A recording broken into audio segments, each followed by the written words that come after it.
أعوذ بالله من الشيطان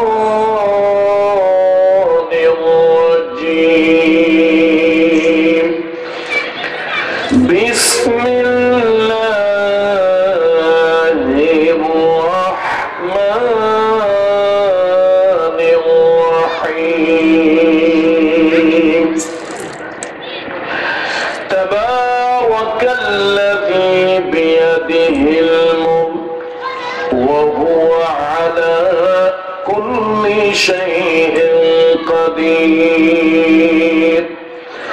الذي خلق الموت والحياة ليبلوكم أيكم أحسن عملا وهو العزيز الغفور.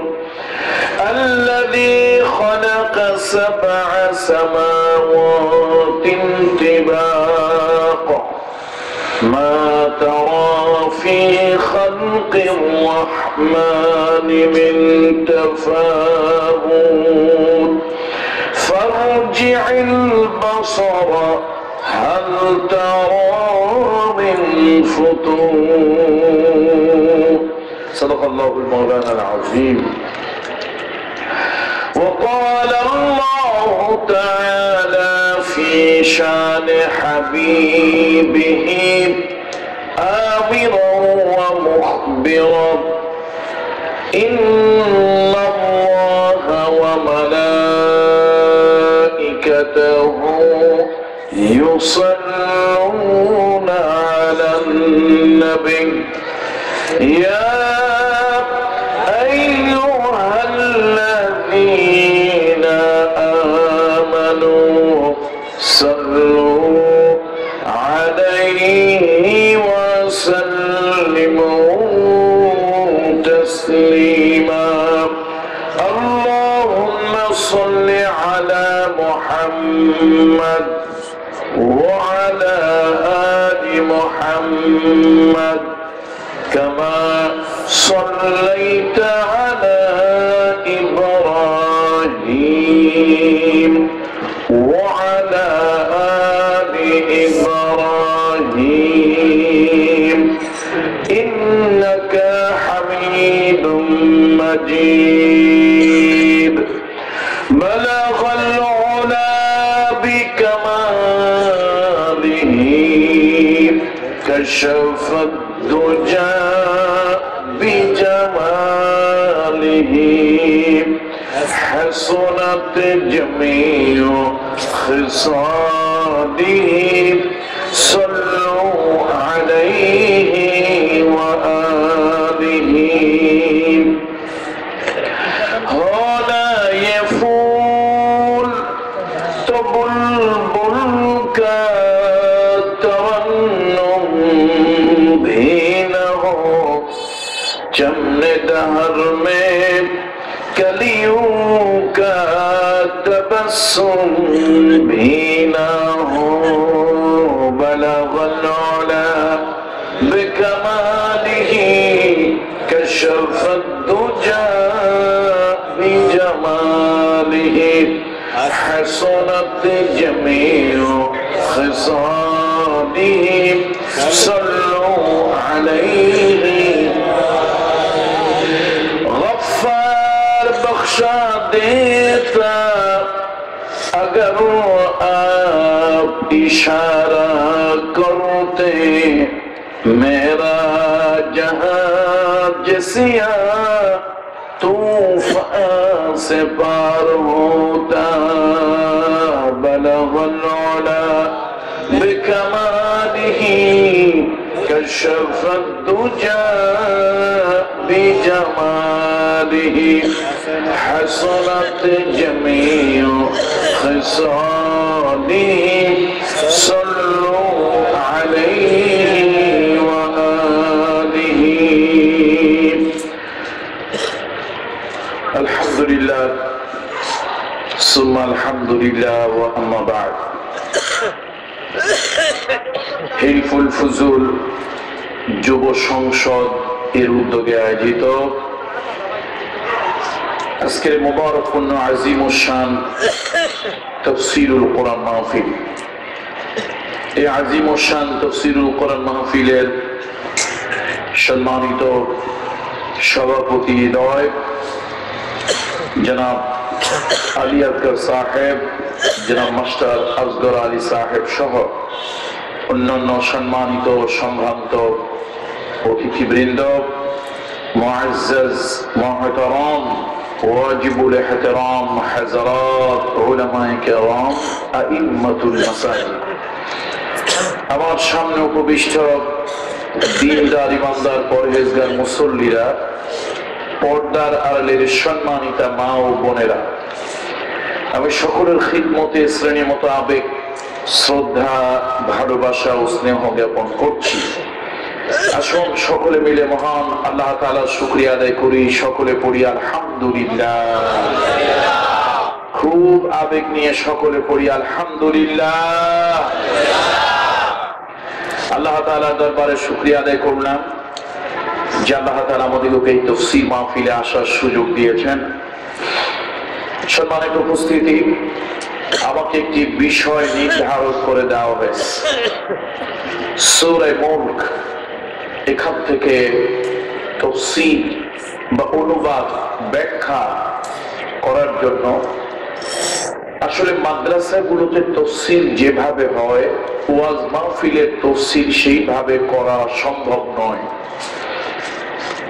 আপনারা যদি বলেন যে তাফসীরটা কি, আমি আপনাদেরকে বোঝানোর জন্য বলবো, এখানে যদি এখন এই লাইট গুলো জ্বালানো না থাকতো তাহলে অন্ধকারে আমরা কিছুই দেখতাম না।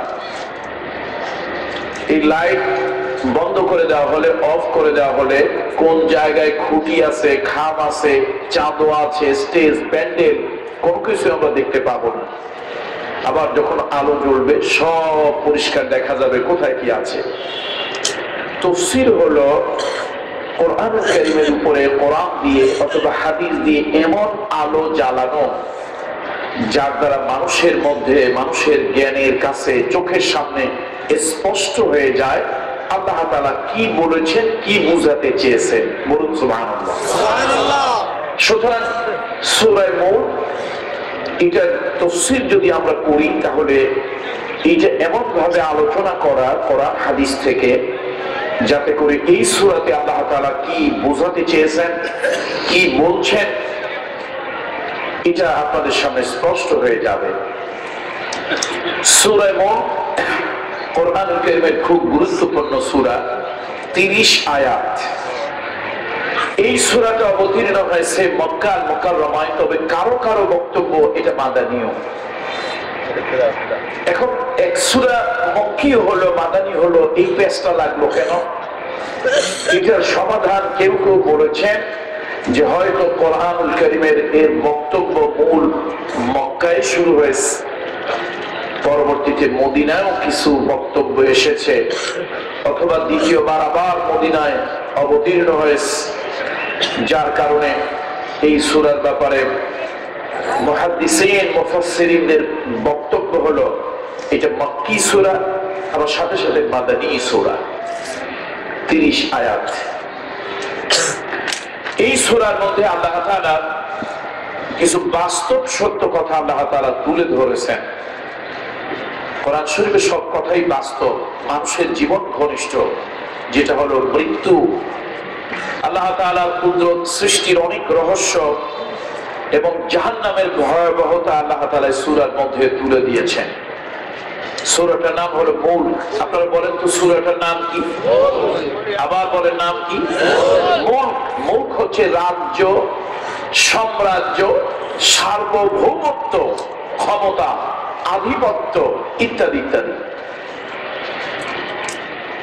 দেখুন, আল্লাহ তাআলা যাকে ইচ্ছা ক্ষমতা দেন, আবার যাকে ইচ্ছা তিনি ক্ষমতা তার থেকে ছিনিয়ে নেন।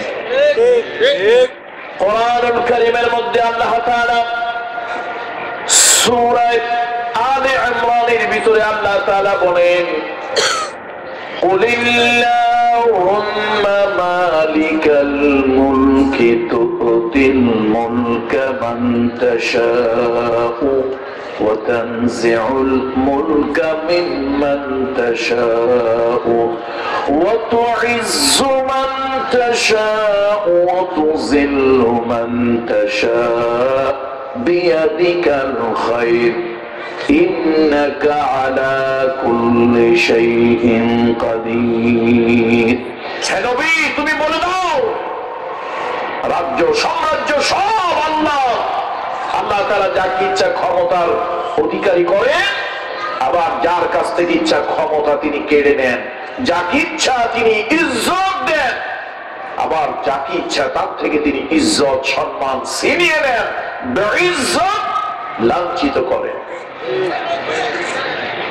বন্ধুরা, ক্ষমতা যে আল্লাহ দেন আবার ছিনিয়েও নেন। আমরা দেখি ক্ষমতার চেয়ার আর জেলখানার প্রকোষ্ঠ খুব পাশাপাশি, কথা ঠিক না? বাংলাদেশের দক্ষিণ পূর্বে যে ভূখণ্ড, দেশটার নাম কি?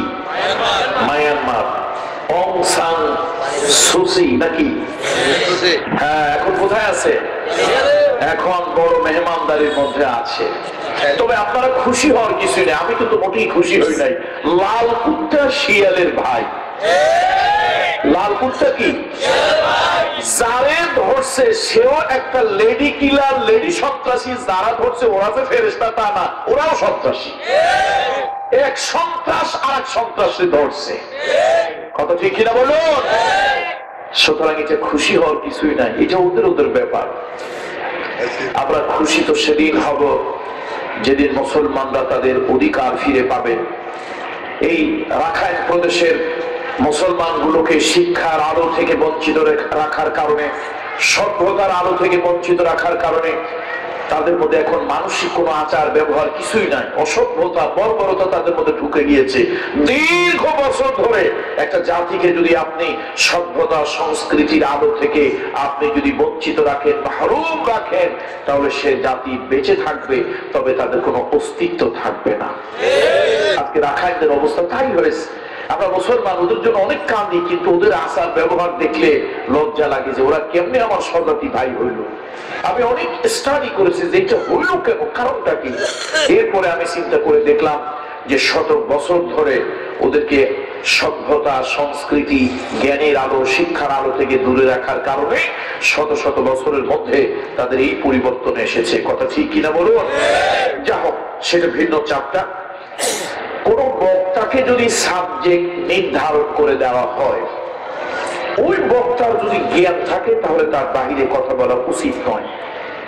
বাহিরে কথা বলা অবশ্য কোন কোন মাহফিল কর্তৃপক্ষ জানার জন্য সাবজেক্ট নির্ধারণ করে দেন যে এই সাবজেক্টের উপরে কথা বলে আমাদের ভালো হয়, আমাদের জ্ঞান বাড়ে, অথবা আমরা উপকৃত হব। আবার কোন কোন মাহফিল কমিটি ফিল বাঁচানোর জন্য চিন্তা করে, আমরা হুজুর যদি এসে কোন সাবজেক্ট নিয়ে কথা বলে না জানি আবার মাইক টাইক প্যান্ডেল ধুয়ে আমাদের দৌড়ানো লাগে, এরকম অবস্থা। শোনেন, এক জামাই বেড়াতে গেছে শ্বশুর বাড়ি। বলেন তো কোথায় বেড়াতে গেছে? শ্বশুর বাড়ি। নতুন জামাই, জামাইটা একটু বেউকুফ। বেউকুফ নেই, আপনারা কি বলেন? রামুতে বলে কি? বেকুফ। আচ্ছা, ওনারা আর কথা না বুঝো? মাশাআল্লাহ, একটু একটা মাঝে মাঝে আমাদের শিখাই দিবেন।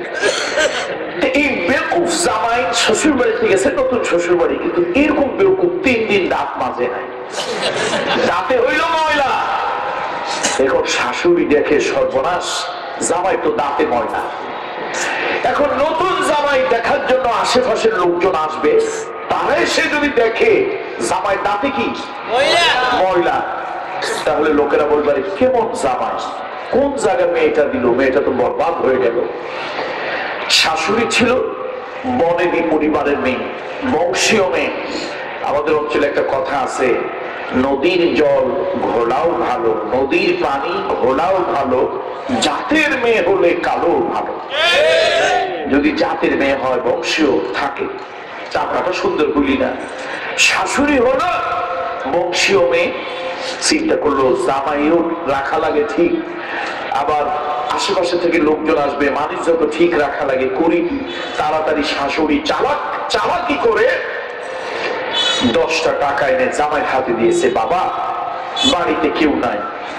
জামাই তো ছেলের মতোই, যাও তুমি একটু যাও, এই চা বাগান বাজারে গিয়া একটু স্টেশনে গিয়া একটু আখ খেয়ে আসো। কুশাল না কি বলেন আপনারা? কুশল। কি খেয়ে আসো? দেখ বলেন তো, কি খেয়ে আসতে বলছে? কুশল খেয়ে আসতে বলছে। কারণটা কি জানেন?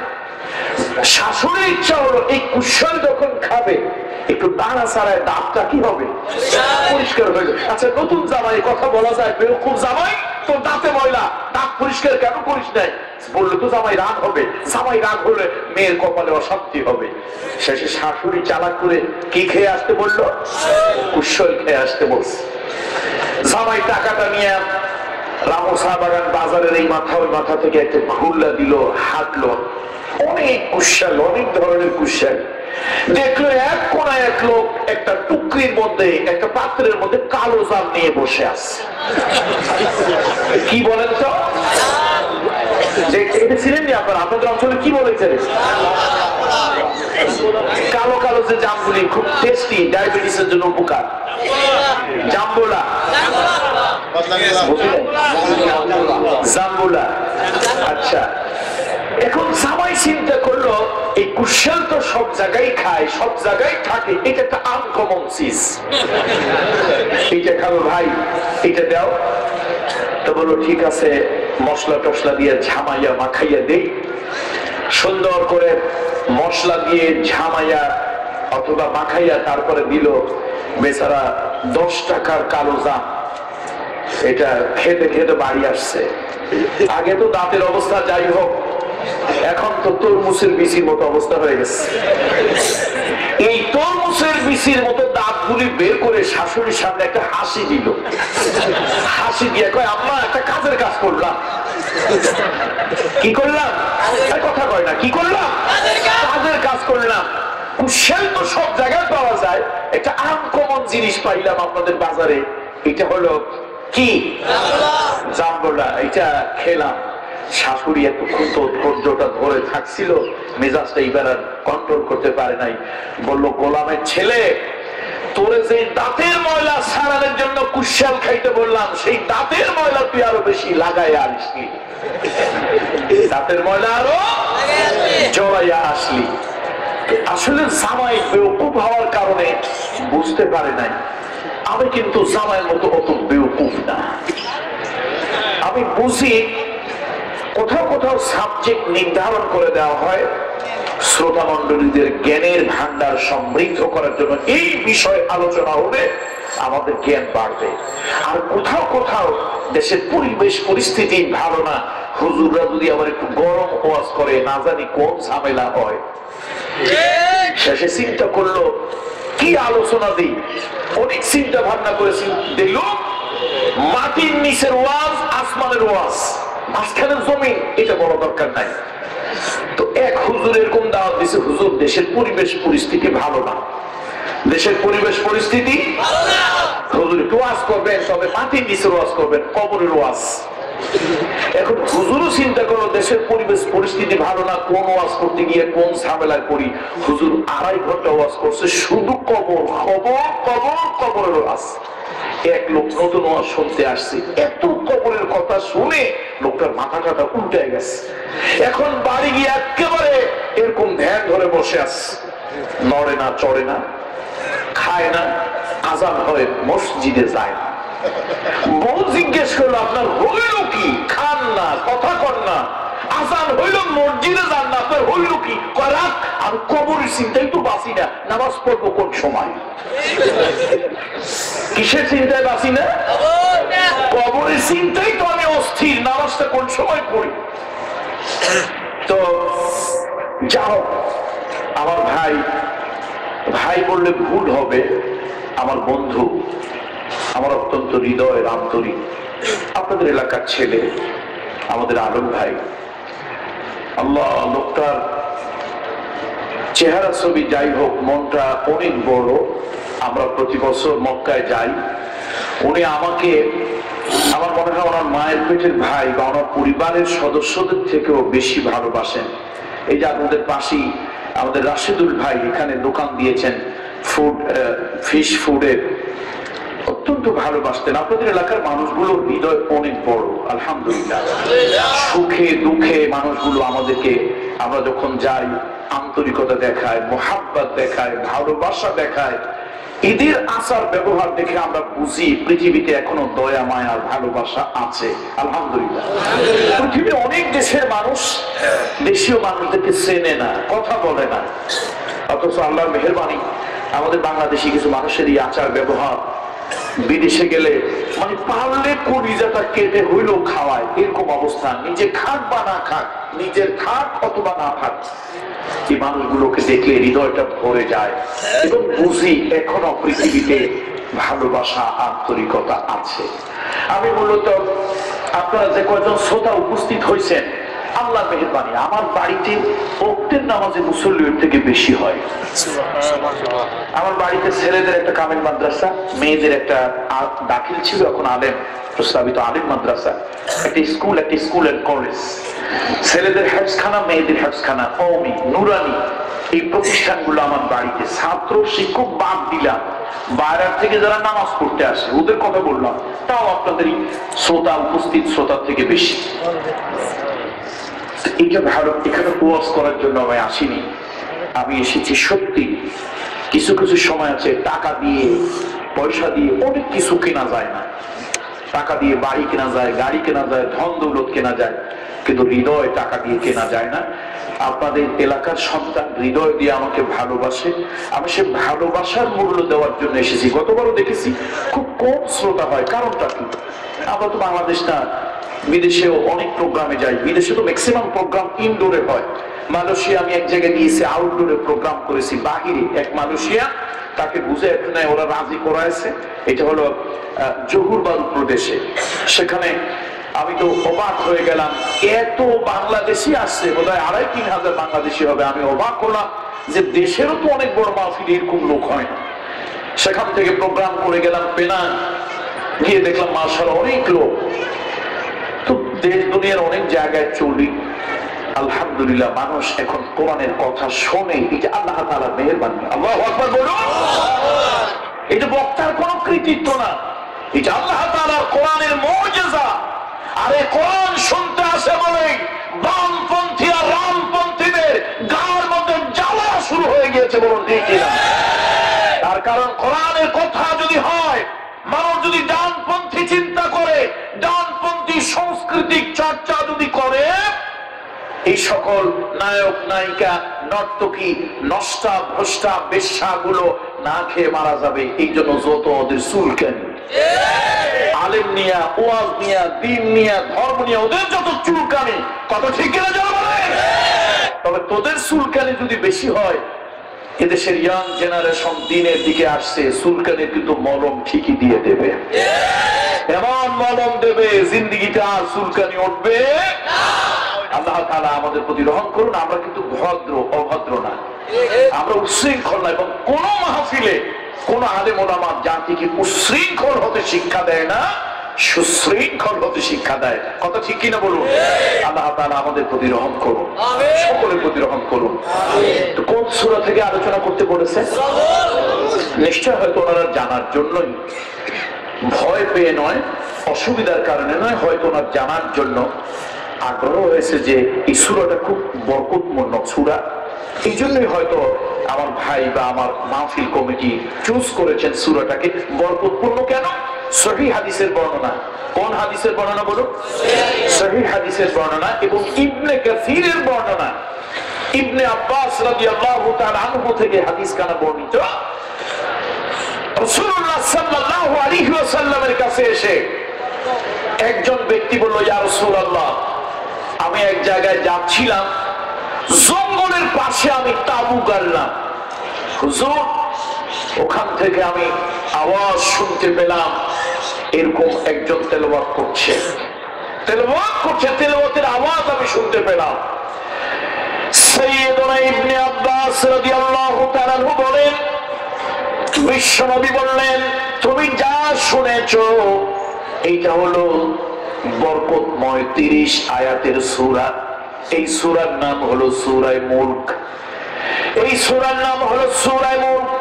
বিশ্বনবী বললেন, এটা বাধা প্রদানকারী প্রদানকারী সূরা, যারা সূরা মুলকের আমল নিয়মিত করবে, দৈনন্দিন যারা সূরা মুলক তেলাওয়াত করবে, সূরা মুলক যারা পাঠের অভ্যাস করবে, এই মানুষগুলো মৃত্যুর পর জাহান্নামের আগুন এবং কবরের শাস্তি থেকে তাদেরকে ফিরায় রাখবে। এই জন্য সূরা নাম বাধা প্রদানকারী সূরা, বরকতময় সূরা, পরিত্রাণ দানকারী সূরা। বিশ্বনবী বলেছেন সূরা মুলক 29 পারার প্রথম সূরা, এই সূরাটা যারা তেলাওয়াত করবে, এই সূরার উপরে যারা আমল করবে, এই সূরাকে মুহাব্বত করে যারা ওজিফা বানিয়ে নেবে, আল্লাহর নবী বলেছেন কিয়ামতের কঠিন ময়দানে এই সূরা তাদের সঙ্গী হয়ে যাবে। আর সকল ধরনের আযাব থেকে তাদেরকে হেফাজত করে আল্লাহর কাছে সুপারিশ করে আল্লাহর জান্নাতে পৌঁছায় দেবে। খুব বরকতময় সূরা, সূরা মুলক। কোন একটি বর্ণনায়, কোন একটা তাফসীরের বর্ণনায় এসেছে আরো একটা কথা, আমরা মানুষ যখন কবরে মাটি দিই, মাটি দেওয়ার পরে এই মানুষটাকে 40 কদম হেঁটে যেতে যতটুকু সময় লাগে, এতটুকু সময় পর তার কবরের মধ্যে মুনকির নাকির আসে। 3টা প্রশ্ন করে, মান রব্বুকা, তোমার প্রভুকে, ওয়া মা দীনুকা, তোমার জীবন ব্যবস্থা কি ছিল, ওয়া মান নবিয়্যুকা, তোমার নবী কে ছিল। অথবা একটা নূরানী চেহারা দেখানো হবে এবং তাকে প্রশ্ন করা হবে, মা কুনতা তাকুলু, মা কুনতা তাকুলু বিহাদার রাজুল, এই লোকটার ব্যাপারে তুমি কি জানো, কি বলতে এই লোকটাকে, বা এই লোকটার ব্যাপারে তুমি কি বলতে শুনতে। যারা মুমিন একটা চিৎকার মারবে, নবীজির চেহারা মোবারক দেখে একটা আবেগের চিৎকার মারবে, আর বলবে হাযা নবিয়ুনা মুহাম্মাদুর রাসূলুল্লাহ সাল্লাল্লাহু আলাইহি ওয়াসাল্লাম। উনি তো আমার সেই দয়ার নবী, ভালোবাসার নবী, যার আদর্শ প্রতিষ্ঠার জন্য আমার জিন্দেগি আমি ব্যয় করেছি। কবরের কয় প্রশ্ন? 3টা প্রশ্ন। কোন একটা তাফসীরের বর্ণনা এসেছে সূরা মুলক যারা নিয়মিত তেলাওয়াত করবেন, সূরা মুলকের আমল যারা নিয়মিত করবেন, যারা এটাকে ওজিফা বানিয়ে নেবেন, এই ব্যক্তিগুলো যখন কবরে রাখা হবে, কবরে রাখার পরে কবরের ভিতরে মুনকির নাকির ফেরেশতা যখন আসবে তাকে সওয়াল করার জন্য, এসে দেখবে কবরের ভিতরে কোনো মাইয়াত নাই, মুর্দা নাই, বিরাট বড় একটা পাখি কবরের মধ্যে। ফেরেশতা অবাক হয়ে বলবে, একটু আগে এই কবরে একজন ব্যক্তিকে দাফন করা হলো, মদফুন করা হলো, লোকটা কোথায় গেল? পাখি বলবে, আমার ডানার নিচে তাকে আমি শান্তির ঘুম পাড়িয়ে রেখেছি। ফেরেশতা বলবে, তাড়াতাড়ি বের করে দাও, লোকটার কাছে প্রশ্ন করব, যদি জবাব দিতে পারে গায়েব থেকে আওয়াজ হবে, জান্নাতের ফরাশ বিছিয়ে দাও, জান্নাতের পোশাক পরিয়ে দাও।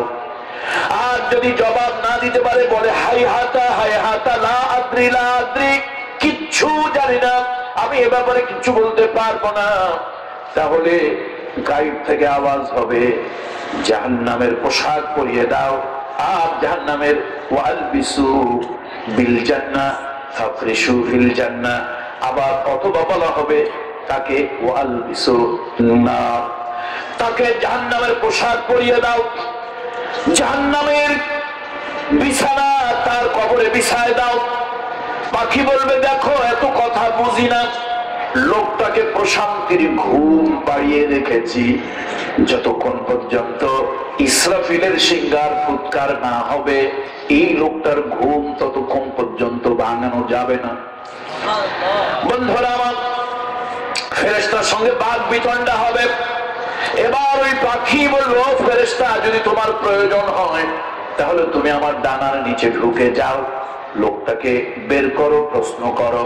ফেরেশতা ডানার নিচে ঢুকে যাবে, কিন্তু তন্ন তন্ন করে খোঁজার পরও মাইয়াকে পাবে না, পাওয়া যাবে না। অবাক হয়ে বলবে তুমি কে? আর ওই পাখি তখন বলবে আমি হলাম তার তামাম জীবনের ভালোবাসার কোরআন, আমি হলাম সূরা মুলক। আমাকে তেলাওয়াত করেছে সকাল সন্ধ্যায়, আমাকে তেলাওয়াত করেছে ঘুমে যাওয়ার আগে, আমাকে তেলাওয়াত করেছে তাহাজ্জুদের নামাজে।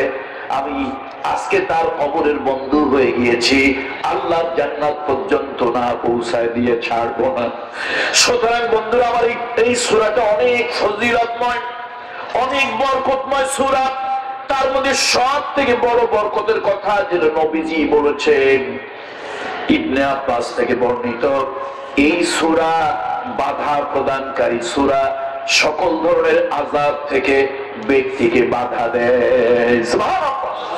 নাজাত প্রদানকারী সূরা এই সূরা, আল্লাহর কাছে সুপারিশ করে নাজাতের ব্যবস্থা করে দেয়। 29 পারার প্রথম সূরা, সূরা মুলক। নাম কি বলো? রাজ্য, সাম্রাজ্য, সার্বভৌমত্ব।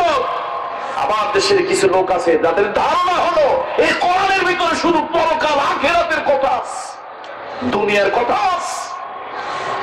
কোরআন শরীফে জান্নাত জাহান্নামের কথা যেরকম আছে, দুনিয়ার কথা আছে। কোরআন শরীফের 114 সূরার মধ্যে একটি সূরার নাম হলো সূরা রোম। রোম কোন জায়গায়? সৌদি আরবে, মক্কা মদিনায়। কোন জায়গায়? ইতালি। ইতালি, রোম, এদিকেও হতে পারে, অথবা তৎকালীন সময়ে সভ্যতার একটি বিশাল, পৃথিবীর আধুনিক টেকনোলজি সভ্যতার একটি বিশাল গোষ্ঠী ছিল রোম, সেই রোমের দিকেও হতে পারে। যেটাই হোক, দুই ধরনের অভিমত তাফসীরে আছে। বন্ধুরা আমার, তাহলে বোঝা গেল কোরআন শুধু আখিরাতের কথা বলে নাই, দুনিয়ার কথাও বলেছে। আমার দেশে কিছু মুসলমান নামধারী মুনাফিক আছে, কবরের কথা, হাসরের কথা, আখিরাতের কথা বললে এটা তারা মানে, কিন্তু দুনিয়ার কথা কোরআন থেকে বললে তখনই তাদের গায়ে ফসকা পড়ে আর গায়ে অ্যালার্জি হয়। তারা চিন্তা করে হুজুরেরা, মোল্লা মৌলবীরা দেশ দুনিয়ার কথা কেন বলবে? আল্লাহ যদি বলতে পারে আমার বলতে দোষ কোথায়? কথা ঠিক কিনা বলুন?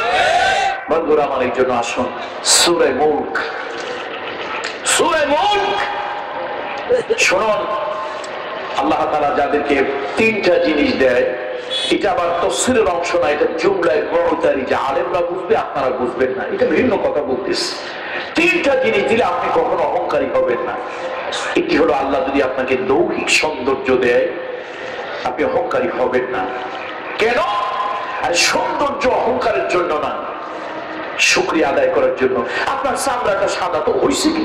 কালো চামড়া হলেই কারো মূল্য কমে যায় না। তাই যদি হতো, হযরত লোকমানের মতো একটা কালো লোককে আল্লাহ তাআলা তো সম্মান দিতেন না, সালাম দিতেন না। কোরআনুল কারীমের 114 সূরার একটি সূরা আল্লাহ তাআলা লোকমানের নামে রাখতেন না। কালো হলেই যদি মানুষের সম্মান মর্যাদা না থাকে, তাহলে সাইয়্যিদুনা বেলালের এত সম্মান, এত মর্যাদা হতো না।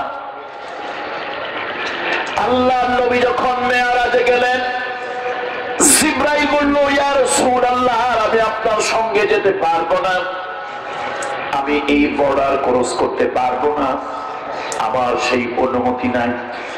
আপনি একাকী যাবেন, আল্লাহর কুদরত দেখার জন্য আপনি যাবেন, আল্লাহ তাআলা আপনাকে দেখাবেন। বিশ্ব নবী বললেন, আমি রফরফে উঠলাম, জান্নাতের দিকে রওনা হলাম। আমার জন্য একাকী অনুভব হচ্ছিল। আমার ভয় দূর করার জন্য, একাকিত্ব দূর করার জন্য আল্লাহ তাআলা আমাকে ওই আরশে আজিমে যাওয়ার পথে বেলালের পায়ের আওয়াজ আল্লাহ তাআলা আমাকে শুনিয়েছে। তাহলে কালো বেলাল, কৃতদাস বেলাল, মসজিদে নববী থেকে সাইয়েদনা বেলালকে যখন বাদ দেওয়া হয়েছিল, কিছু লোকেরা এসে নবীজির কাছে অভিযোগ করলো, ইয়া রাসূলুল্লাহ, ইসলাম তো এখন আন্তর্জাতিক পরিমণ্ডলে চলে গিয়েছে, বিভিন্ন দেশ থেকে লোকেরা আসে মুসলমানদেরকে দেখার জন্য, নবীজিকে দেখার জন্য। উদীয়মান নবশক্তি ইসলামকে দেখার জন্য মদিনায় আসে, আর সেই মদিনার মসজিদের মুয়াজ্জিন যদি কালো হয়, চেহারাটা ঢক ঢুক না, নাকটা মোটা, ঠোঁট দুটো ঝুলন্ত, আল্লাহু আকবার উচ্চারণটাও ঠিক মতো করতে পারেন। হুজুর সুন্দর সুললিত কণ্ঠ, উচ্চ বংশ, একটা ভালো মুয়াজ্জিন নিযুক্ত করুন। নবীজি চায় না, সকলের বরাবরিতে নবীজি সাইয়েদনা বেলালকে বলেন, বেলাল তুমি আমার ব্যক্তিগত কেশিয়ার আগেও ছিল, এখনো থাকবে, কিন্তু মসজিদে নববীর মুয়াজ্জিন আর আযান দিও না। জিবরাইল আমিন রাতের বেলা হাজির, ইয়া রাসূলুল্লাহ ইয়া হাবিবাল্লাহ, আজকে কয়েক ওয়াক্ত ধরে আযান হচ্ছে না। আল্লাহ নবী বললেন, না আযান তো নিয়মিত হচ্ছে, সুন্দর চেহারা, সুন্দর কণ্ঠ, ভালো মুয়াজ্জিন। জিবরাইল বলছে, ইয়া রাসূলুল্লাহ আল্লাহ তো কণ্ঠ চায় না, আল্লাহ তো দৈহিক সৌন্দর্য চায় না, আল্লাহ তাআলা দিলটা চায়। বেলাল মসজিদে নববীর গড় ফলরের মধ্যে গড়াগড়ি খাচ্ছে, তাড়াতাড়ি যান বেলালের কান্না থামান। আর বেলালকে বলেন মিনারে উঠে আযান দেওয়ার জন্য। ওই বেলালের আবেগময় আযান আল্লাহর আরশে চলে যায়। বেলাল যদি আযান না দেয়, পূর্ব গগনে আর সূর্য উদয় হবে না। আমার বন্ধুরা, এই জন্য তিন জিনিস যদি আল্লাহ দেয় অহংকার করবেন না। আপনার যদি আল্লাহ তাআলা দৈহিক সৌন্দর্য দেয়, আল্লাহর নিয়ামত, কিন্তু অহংকার করবেন না। এই জন্য হযরত ইউসুফ আলাইহিস সালাম অনেক সুন্দর ছিলেন। আমার নবীর দৈহিক সৌন্দর্য, মানবিক সৌন্দর্য অনেক বেশি ছিল, ইউসুফ আলাইহিস সালাম থেকেও বেশি ছিল। বন্ধুরা আমার, আল্লাহ যদি আপনার এই টাকা পয়সা দেয়, অহংকার করবেন না, জমিনে অহংকারে হাঁটবেন না। এই দুনিয়ার মধ্যে অনেক বড় অর্থওয়ালা ছিল কারুন। সেই কারুন তার ধন দৌলত নিয়ে ডেবে গেল, আল্লাহর গজবের মধ্যে পড়ে গেল। ধন দিতেও আল্লাহর সময় লাগে না, আবার কেড়ে নিতেও আল্লাহ তাআলার সময় লাগে না। নদীর একুল ভাঙে, অকুল গড়ে, এই তো নদীর খেলা। সকাল বেলায় বাদশা কেহ, ফকির সন্ধে বেলা। সুতরাং আমরা কখনো যেন ধনের অহংকার না করি। কত পয়সাওয়ালা লোক হঠাৎ করে বিপদে পড়ে একেবারে নিঃস্ব হয়ে যায়, আবার কত অভাবী লোককে ভিক্ষার ঝুলিটা রেখে আল্লাহ তাআলা তার মাথার মধ্যে রাজ মুকুট পরিয়ে দেয়। আল্লাহ তাআলার এই ক্ষমতা, আল্লাহ তাআলার এই ক্ষমতা। সুতরাং অহংকার করব না। আর একটা হলো, যদি আল্লাহ তাআলা আপনাকে রাষ্ট্রীয় ক্ষমতা দেয়, দুনিয়ার সামাজিক প্রভাব দেয়, খবরদার ক্ষমতার অপব্যবহার করবেন না, ক্ষমতার অপব্যবহার করবেন না। আল্লাহ তাআলা জিল্লত দিতে পারে। আল্লাহ যদি বেইজ্জত করেন, রাজ সিংহাসনে রেখেও বেইজ্জত আল্লাহ করতে পারেন। আর আল্লাহ যদি ইজ্জত দেন, ইউসুফ আলাইহিস সালামের মতো গোলাম বানিয়েও ইজ্জত দেয়, আবার জেলখানার মধ্যে নিয়েও আল্লাহ তাআলা ইজ্জত দেন। ইউসুফ আলাইহিস সালাম কিন্তু বাজারে গোলাম হিসাবে বিক্রি হয়েছিল, কিন্তু তার মালিক তারে গোলাম হিসাবে ব্যবহার করেন নাই। বাজারে তাকে ষড়যন্ত্র করে গোলাম হিসাবে বিক্রি করা হলো, কিন্তু তার মালিক অঢেল টাকা দিয়ে কিনে নিল, গোলাম হিসাবে নয়। কোরআন শরীফ তার সাক্ষী দিচ্ছে। বাড়ি গিয়ে তার বিবিকে বলল, আকরিমি মাসওয়াহু আসা আইয়ানফা'না আও নাত্তাখিযাহু ওয়ালাদা। ও জুলাইখা, অনেক টাকা, অঢেল টাকা ধন দৌলত দিয়ে ছেলেটারে কিনে আনলাম। বাজার থেকে কিনে আনলে গোলাম হয়, বকরি, ভেড়া, ছাগল যেরকম চাইলে জবা করা যায়, চাইলে পালা যায়। গোলাম বাজার থেকে কিনে আনলে যা খুশি তাই করা যায়। ও জুলাইখা, এই ছেলেটারে বাজার থেকে কিনে আনছি, খবরদার চাকর গোলামের মতো ব্যবহার করবে না। আকরিমি মাসওয়াহু, এই ছেলেটাকে উত্তম সম্মানজনক খাবার দেবে, সম্মানজনক থাকার ব্যবস্থা করে দেবে। গোলাম চাকরের মতো সে আমার বাড়িতে থাকবে না, আমার সন্তানের মতো থাকবে। যদি আল্লাহ আমার সন্তান সন্ততি না দেয়, বিশাল ধন ভান্ডার, আমার ধন দৌলত, এগুলি আমি কি করব? ভবিষ্যৎ এই সম্পদের উত্তরাধিকারী তাকে বানিয়ে দেব। আল্লাহ চাইলে কি করতে পারে? পৃথিবীর 4 জন বাদশার একজন হলো নমরুদ ইবনে কেনান, আরেকজন হলো জুলকারনাইন, আরেকজন হলেন সুলাইমান আলাইহিস সালাম। আর একজন হলো বখতে নসর। এই চারজন দীর্ঘস্থায়ী ক্ষমতার মালিক।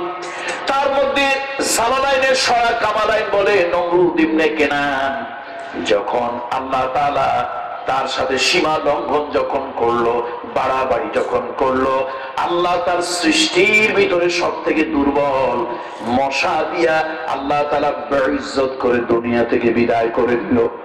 সুতরাং বন্ধুরা আমার খবরদার, ধন দৌলত, টাকা পয়সা, মান সম্মান এগুলো নিয়ে কখনো আমরা বাড়াবাড়ি করব না। আল্লাহ তাআলা যদি চায় সাধারণ মানুষকে আল্লাহ ইজ্জত দিয়া অনেক উপরে নিয়ে যায়, আবার একজন ইজ্জতওয়ালাকেও আল্লাহ তাআলা জোতা পেটা করে লাঞ্ছিত করে দেয়। অবশ্যই এখন কিছু এই যুগে, বিজ্ঞানের যুগে কিছু লোক আছে এদেরকে জুতার ছাগা দিয়ে পিটাইলেও তাদের ইজ্জত যায় না। একজনের নাম হলো ইজ্জত আলী। নাম কি? ইজ্জত আলী। বাজারের মধ্যে ধরিয়ে তারে পাবলিক আচ্ছা মতো ধোলাই মারছে।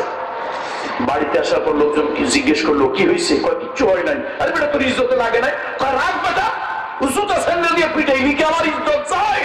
আর একজন বলল যাবে কেমনে, তোর নাম তো ইজ্জত আলী। আরে জুতা দিয়ে কেন, ঝাড়ু দিয়ে কেন, এর থেকে বেশি যদি অসম্মান অপমান করে তারপরে তোর ইজ্জত যাবে না। এরকম কিছু লোকজন আছে, অত ইজ্জুমান তাশা অত জিল্লুমান তাশা। যাও, এটা জুমলার মুতারিজা, কিছু প্রাসঙ্গিক কথা বললাম। সূরা মুলক থেকে আমরা আলোচনা করব।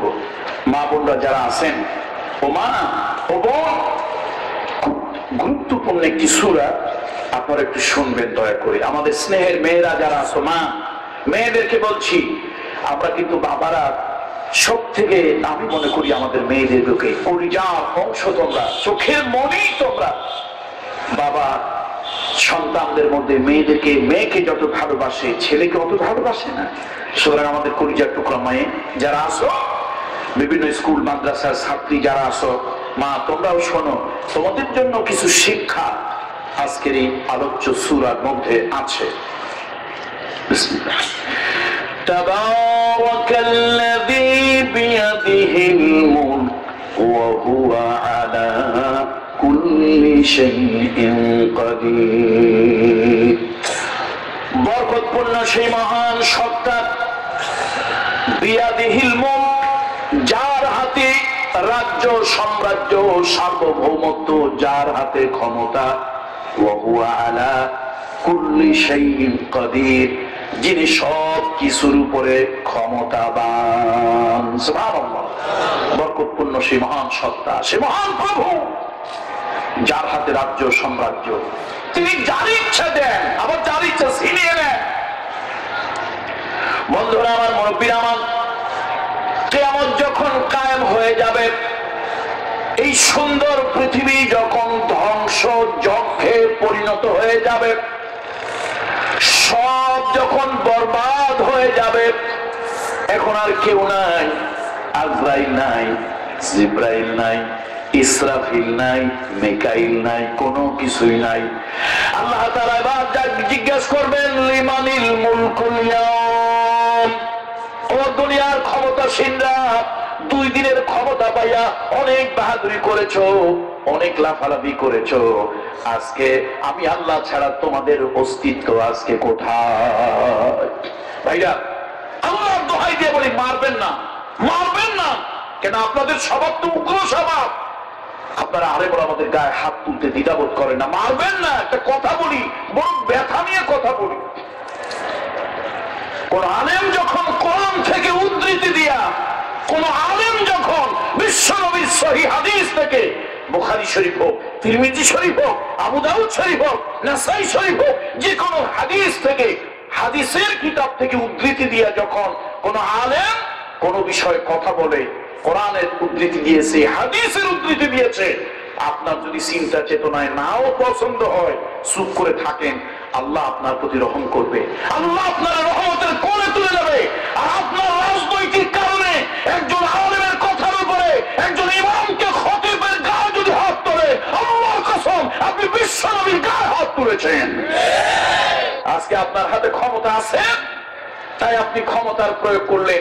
এরকম কত ক্ষমতাওয়ালাকে আল্লাহ তাআলা জুতা পেটা করে, বেইজ্জত লাঞ্ছিত করে দুনিয়া দুনিয়া থেকে বিদায় করে দিয়েছে।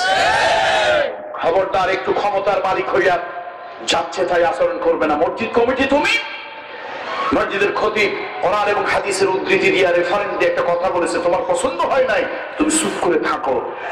তোমার চিন্তা চেতনার পরিপন্থী হয়েছে, চুপ করে থাকো।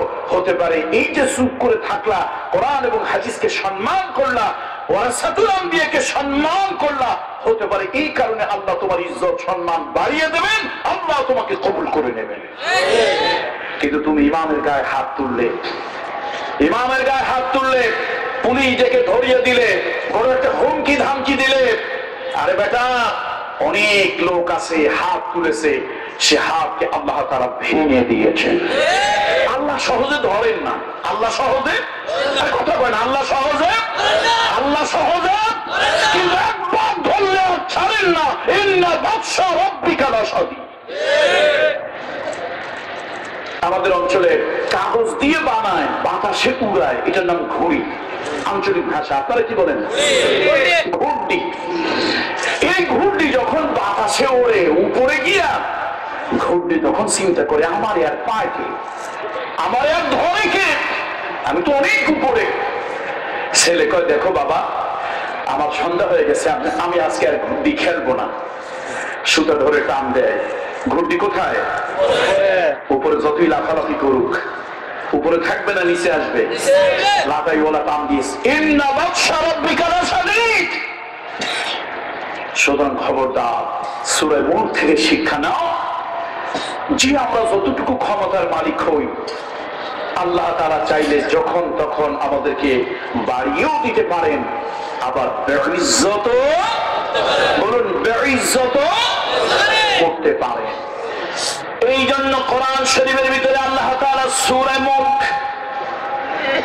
29 পারার প্রথম সূরার ভিতরে আল্লাহ তাআলা বলেন, তাবারাকাল্লাযী বিয়াদিহিল মুলক ওয়া হুয়া আলা কুল্লি শাইইন কাদির।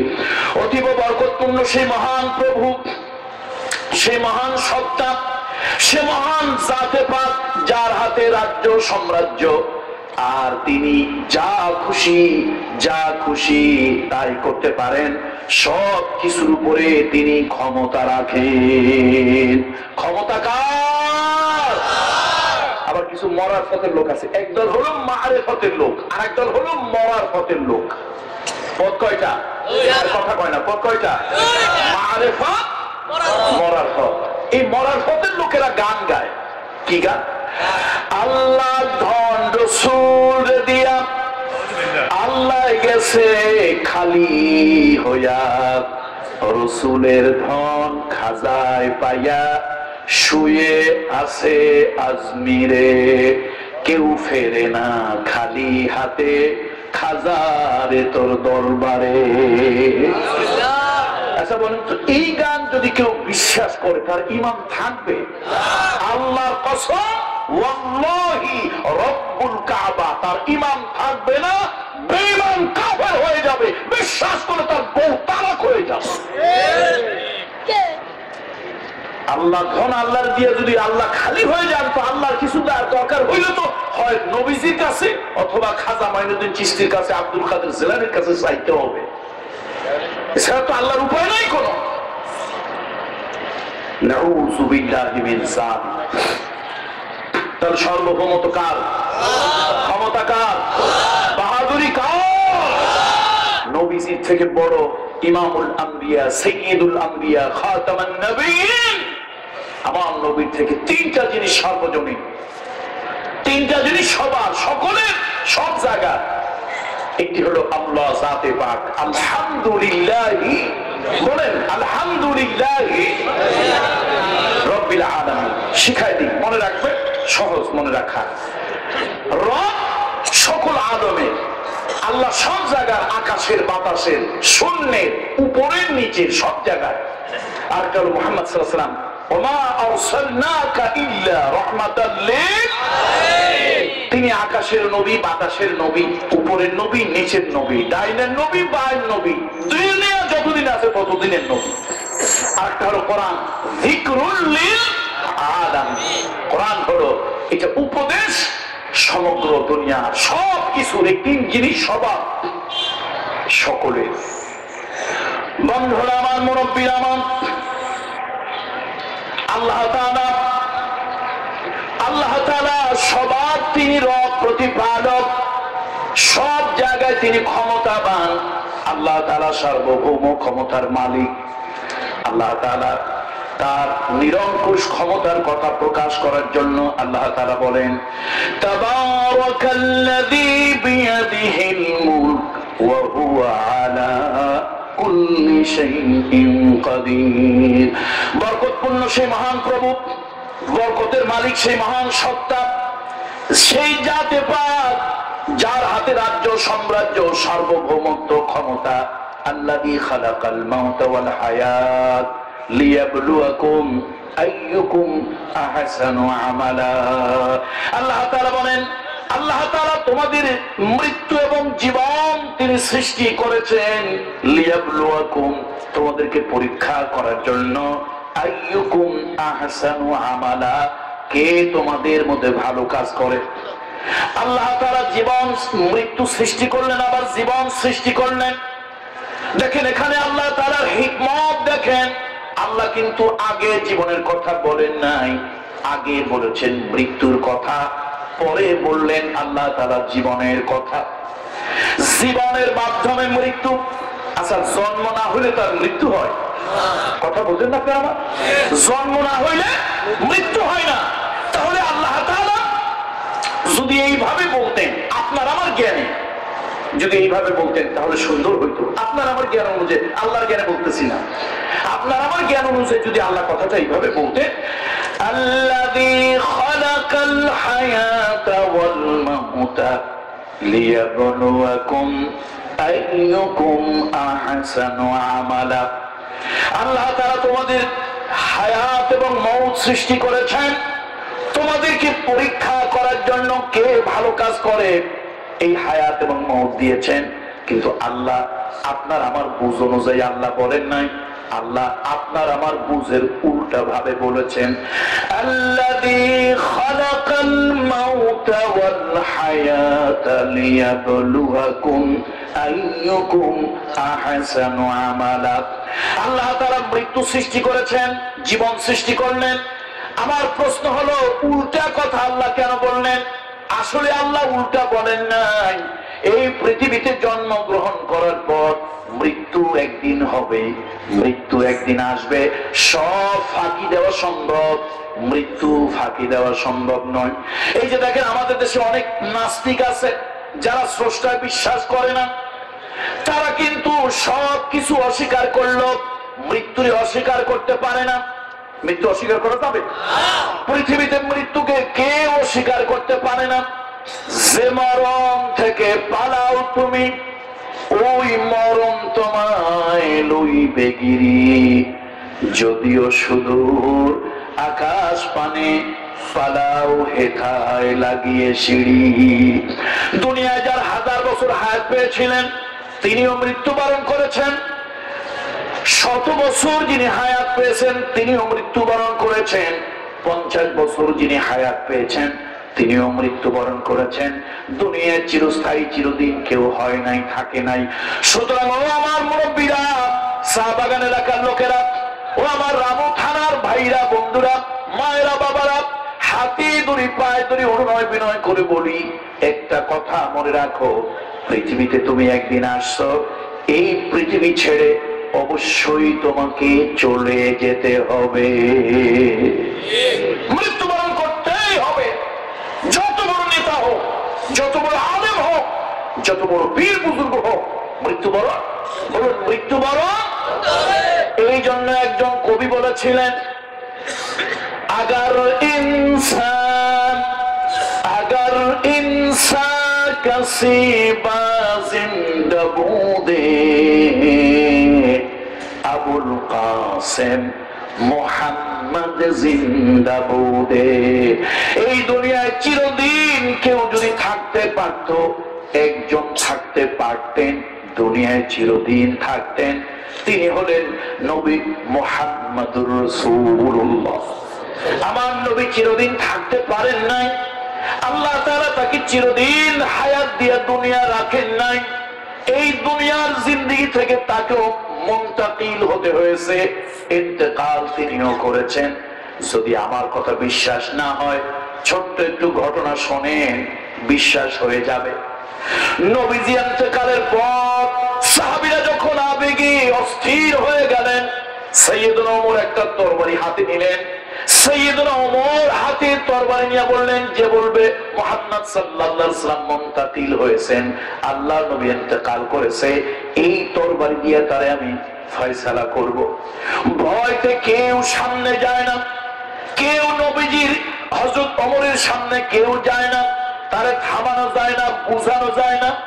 সবাই মিলে চলে গেল আবু বকর সিদ্দিক ইবনে কুহাফা রাদিয়াল্লাহু তাআলা আনহু, তার কাছে চলে গেল, গিয়া বলো, আবু বকর সিদ্দিক ওমর রাদিয়াল্লাহু তাআলা আনহুকে বোঝানো যাচ্ছে না, আপনি একটু বোঝান, আপনি একটু তাকে বলুন। উনি এসে দেখলেন পরিস্থিতি অন্যরকম।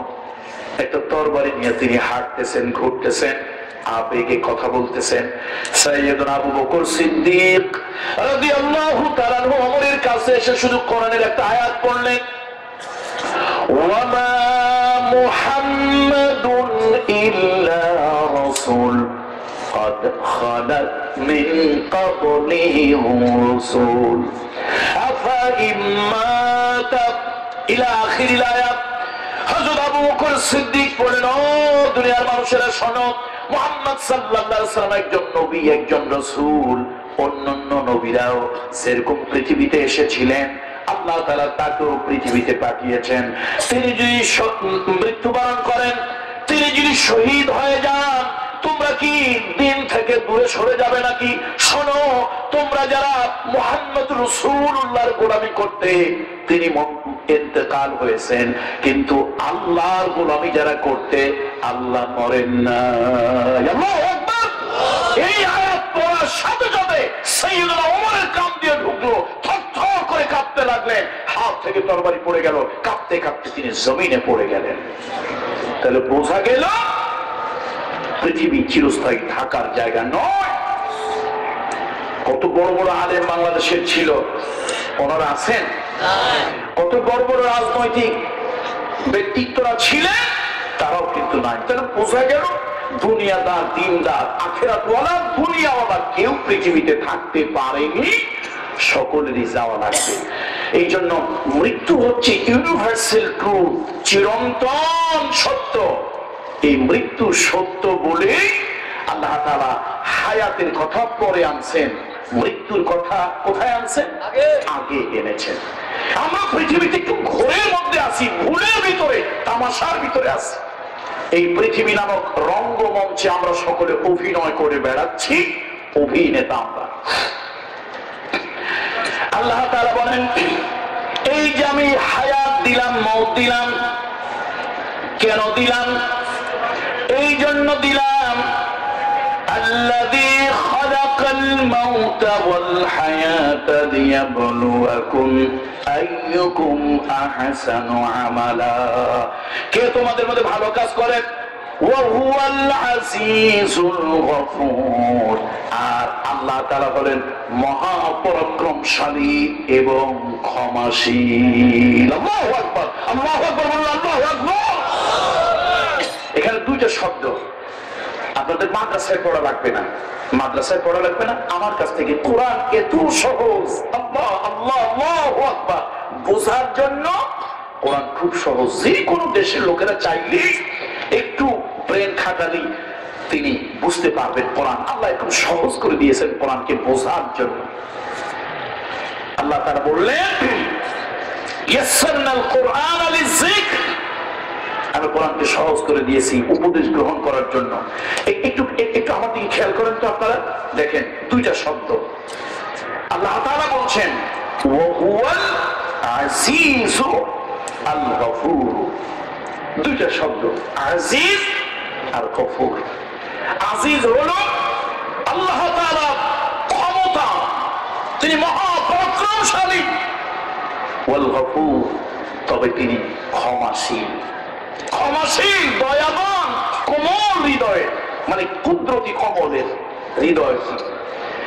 যদি আল্লাহ তাআলা শুধু গফুর বলতেন তাহলে কিছু লোক ভাবতো আল্লাহ দুর্বলতা, আল্লাহ দায় থেকে দায় করে মাফ করে দেয় না।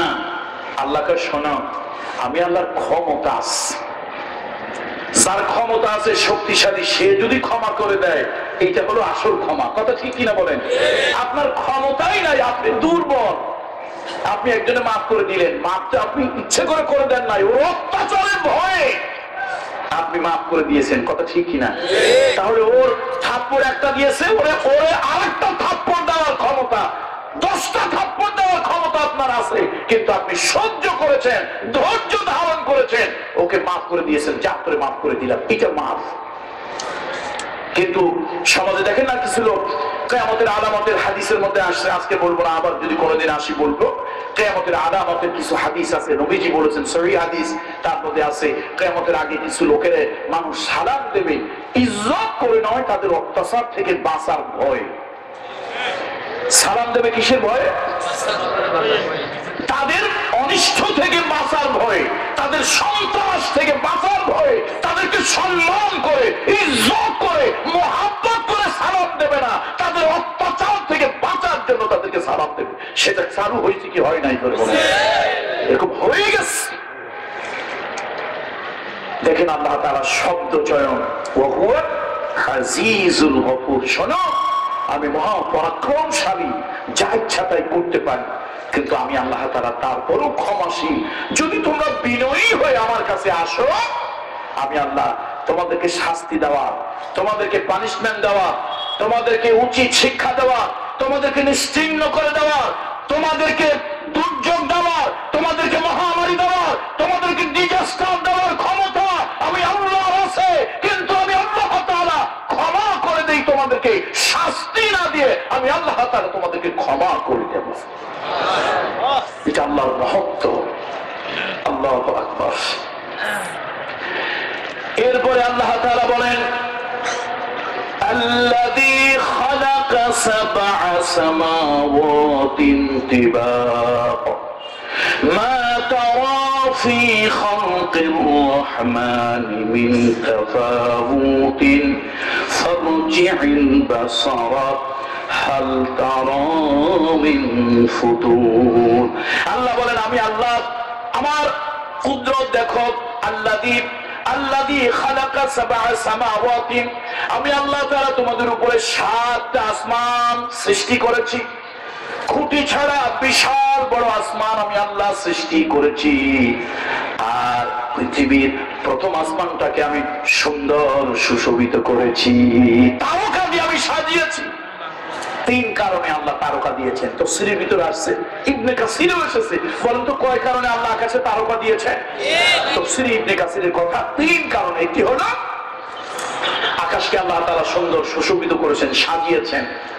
আর একটা হলো শয়তানকে আল্লাহ তাআলা প্রতিরোধ করার জন্য আকাশে তারকা মণ্ডলী খচিত করেছেন। তৃতীয় হলো মানুষকে পথ দেখার জন্য মরুভূমিতে, সমুদ্রে যখন বিজ্ঞান টেকনোলজি আবিষ্কার হয়নি, চুম্বকের ধর্ম, চুম্বক পরস্পর মেরুকে বিকর্ষণ করে, বিপরীত মেরুকে আকর্ষণ করে, উত্তর দক্ষিণ মেরুতে অবস্থান করে। এটা হলো চুম্বকের ধর্ম। এগুলি মানুষ যখন বোঝেনি, জানেনি, তখনও মানুষ আকাশের তারকা দেখে চলেছে। এখনো মানুষ আকাশের তারকা দেখে পথ নির্ণয় করে। আল্লাহ তাআলা বলেন, এগুলো আমি সৃষ্টি করেছি তোমাদের জন্য। আল্লাযী খালাকা সাবআ সামাওয়াতিন তিবাকান মা তারা ফি খালকির রাহমানি মিন তাফাউত। ও দুনিয়ার মানুষ, ও দুনিয়ার মানুষ, তোমার দয়াময় সৃষ্টি স্রষ্টা যা সৃষ্টি করেছেন এর ভিতরে কোনো বৈষম্য, তাফাউত, ডিসপ্যারিটি এগুলোর মধ্যে খুঁজে পাবে না। তোমার প্রভু যা সৃষ্টি করেছেন সুন্দর করে করেছেন, অনেক সুন্দর করে করেছেন। আল্লাহ তাআলা যেখানে যেমনটি সৃষ্টি দরকার তাই করেছেন। এই যে আমরা বাংলাদেশ, আমাদের দেশের পুকুরের পশম হলো ছোট ছোট। ভুটানে গেলাম আমি, সেই জায়গায় প্রচন্ড শীত। ভুটানে সফর করতে গেলাম, ঢাকা থেকে কক্সবাজার যত দূরে, ভুটান বোধহয় অত দূরেও হবে না, কিন্তু সেখানে গিয়ে দেখলাম কুকুরগুলোর বড় বড় পশম। কারণটা কি? কারণ হলো ওর যে লালন পালনকারী এইখানে গরম, ওরে যদি অত বড় পশম দেয় অস্থির হয়ে যাবে। আর ওই জায়গায় ঠান্ডা, ওর যেমনটি দরকার আল্লাহ তাআলা তাকে তেমনটি দিয়েছেন। যাকে যেমন লালন পালন করার জন্য যা যা দেওয়া দরকার আল্লাহ তাআলা তাকে সেইভাবে দিয়েছেন। যেই গাছটার যেমন হওয়া দরকার সেইভাবে করেছেন আল্লাহ তাআলা। সৃষ্টি করেছেন সুন্দর করে। আল্লাহ বলছেন, ও আমার বান্দা বান্দিরা, ও আমার বান্দা বান্দিরা, সুম্মারজি'ল বাসারা কাররাতাইন ইয়ানকালিব ইলাইকাল বাসারু খাসিআন ওয়া হুয়া হাসীর। আমার বান্দা বান্দিরা, আমার সৃষ্টির দিকে তাকাও। কোন বৈসাদৃশ্য, কোন বৈপরীত্য দেখতে পাও কিনা? যার যেমন দরকার, যার যেমন দরকার আমি আল্লাহ তাআলা তাকে ওইভাবে সৃষ্টি করেছি। আল্লাহু আকবার, আল্লাহ সৃষ্টির রহস্য। এই জন্য আল্লাহ সৃষ্টি নিয়ে চিন্তা করলে হাজার রাকাত নফল নামাজের সওয়াব আল্লাহ তাআলা আপনাকে দিয়ে দেন। আল্লাহু আকবার বলুন। একটু চিন্তা করেন, একটু চিন্তা করেন না আল্লাহর সৃষ্টি নিয়ে। গোলাপ, চামেলি, বেলি, রজনীগন্ধা, জুঁই, জবা, সবগুলো ফুল, কিন্তু সব ফুল দেখতে একরকম নয়, সব ফুলের ঘ্রাণ একরকম নয়। আবার আপনি যদি আম, জাম, কাঁঠাল, লিচু, নাশপাতি, আঙ্গুর, বেদানা এগুলো যদি দেখেন তাহলে এক একটা দেখতে এক এক রকম। নাকের কাছে নিলে ঘ্রাণ এক এক রকম, জিহ্বায় নিলে স্বাদ আর এক রকম। কথা ঠিক কিনা? নদীর দিকে যদি তাকান একরকম, সমুদ্রের দিকে যদি তাকান আর এক রকম, ছোট্ট একটা প্রজাপতির ডানার দিকে যদি তাকান ওইটা আর এক রকম। চঞ্চলা চপলা ঝর্ণা, হরিণীর মতো লাফিয়ে লাফিয়ে যে ঝর্ণা চলে, সেই ঝর্ণার দিকে তাকিয়ে অবাক হয়ে যায়। এই ঝর্ণা কার হুকুমে চলে? এই জন্য কবির ভাষায় কবি বলেন, তোমার সৃষ্টি যদি হয় এত সুন্দর, না জানি তাহলে তুমি কত সুন্দর। সৃষ্টির দিকে তাকাও। আল্লাহ বলেন, ও বান্দা তোমার দৃষ্টি দিয়ে তাকায় দেখো, হাল তারা মিন ফুতুর। আরে তুমি কি কোনো অসংলগ্ন দেখতে পাও? তাকাও। খালি জন্মের খাওয়া খাইলা আর গান গাইলা, সাদের লাউ বানাইলো মরে বইরা। লাউ দিয়া লাউর আগা খাইলাম, ডোগা খাইলাম, লাউ দিয়া বানাইলাম ডুগডুগি, সাদের লাউ বানাইলো মরে বইরে। এই কপাল পোড়া, লাউ তো তোরে বইরা গিয়ে বানাবেই। এই লাউ যিনি সৃষ্টি করেছেন তার নিয়ে চিন্তা কর। কি সুন্দর, সুস্বাদু, উপকারী ফল আল্লাহ তাআলা তোমাকে দিয়েছেন, এগুলো চিন্তা করো। একদিন একজন দরবেশ বুজুর্গ, বট গাছ, আপনাদের লোকে বট গাছ বলে নাকি? বট গাছের নিচে শুয়ে শুয়ে দীর্ঘ পথ পাড়ি গিয়েছে। রৌদ্রের মধ্যে বট গাছের ছায়ায় একটু বিশ্রাম করতেছে। এখন কয়, আল্লাহ আল্লাহ, এই যে আপনি যে সূরা মুলকের ভিতরে বলেছেন, সুম্মারজি'ল বাসারা কাররাতাইন ইয়ানকালিব ইলাইকাল বাসারু, কি জানো? সুম্মারজি'ল বাসারা কাররাতাইন ইয়ানকালিব ইলাইকাল বাসারু খাসিআন ওয়া হুয়া হাসীর। আল্লাহ তাআলা আপনি যে বলেছেন আপনার সৃষ্টি দেখার জন্য, দৃষ্টি বারবার দেওয়ার জন্য, এবং সৃষ্টির ভিতরে কোনো বৈসাদৃশ্য আছে কিনা তা দেখার জন্য। আল্লাহ আপনি সব ঠিক সৃষ্টি করেছেন, তবে এক জায়গায় একটু উল্টা হয়েছে। এক জায়গায় একটু কথা কয় না, এক জায়গায় কি হয়েছে? একটু বেঠিক হয়েছে আর কি। সব ঠিক, সব এক জায়গায় কি একটু বেঠিক। সেটা কেমন? এই সামান্য একটা লতার সাথে এত বড় একটা কুমড়া, সামান্য একটা লতার সাথে এত বড় একটা লাউ কদু। আল্লাহ নারকেল গাছে কত বড় বড় ফল, তাল গাছে কত বড় বড় তাল, কিন্তু বট গাছ এত বড় একটা গাছ, ফলটা কত বড়? নারকেলের মতো, লাউ কুমড়া কদুর মতো। বটের ফল কতটুক?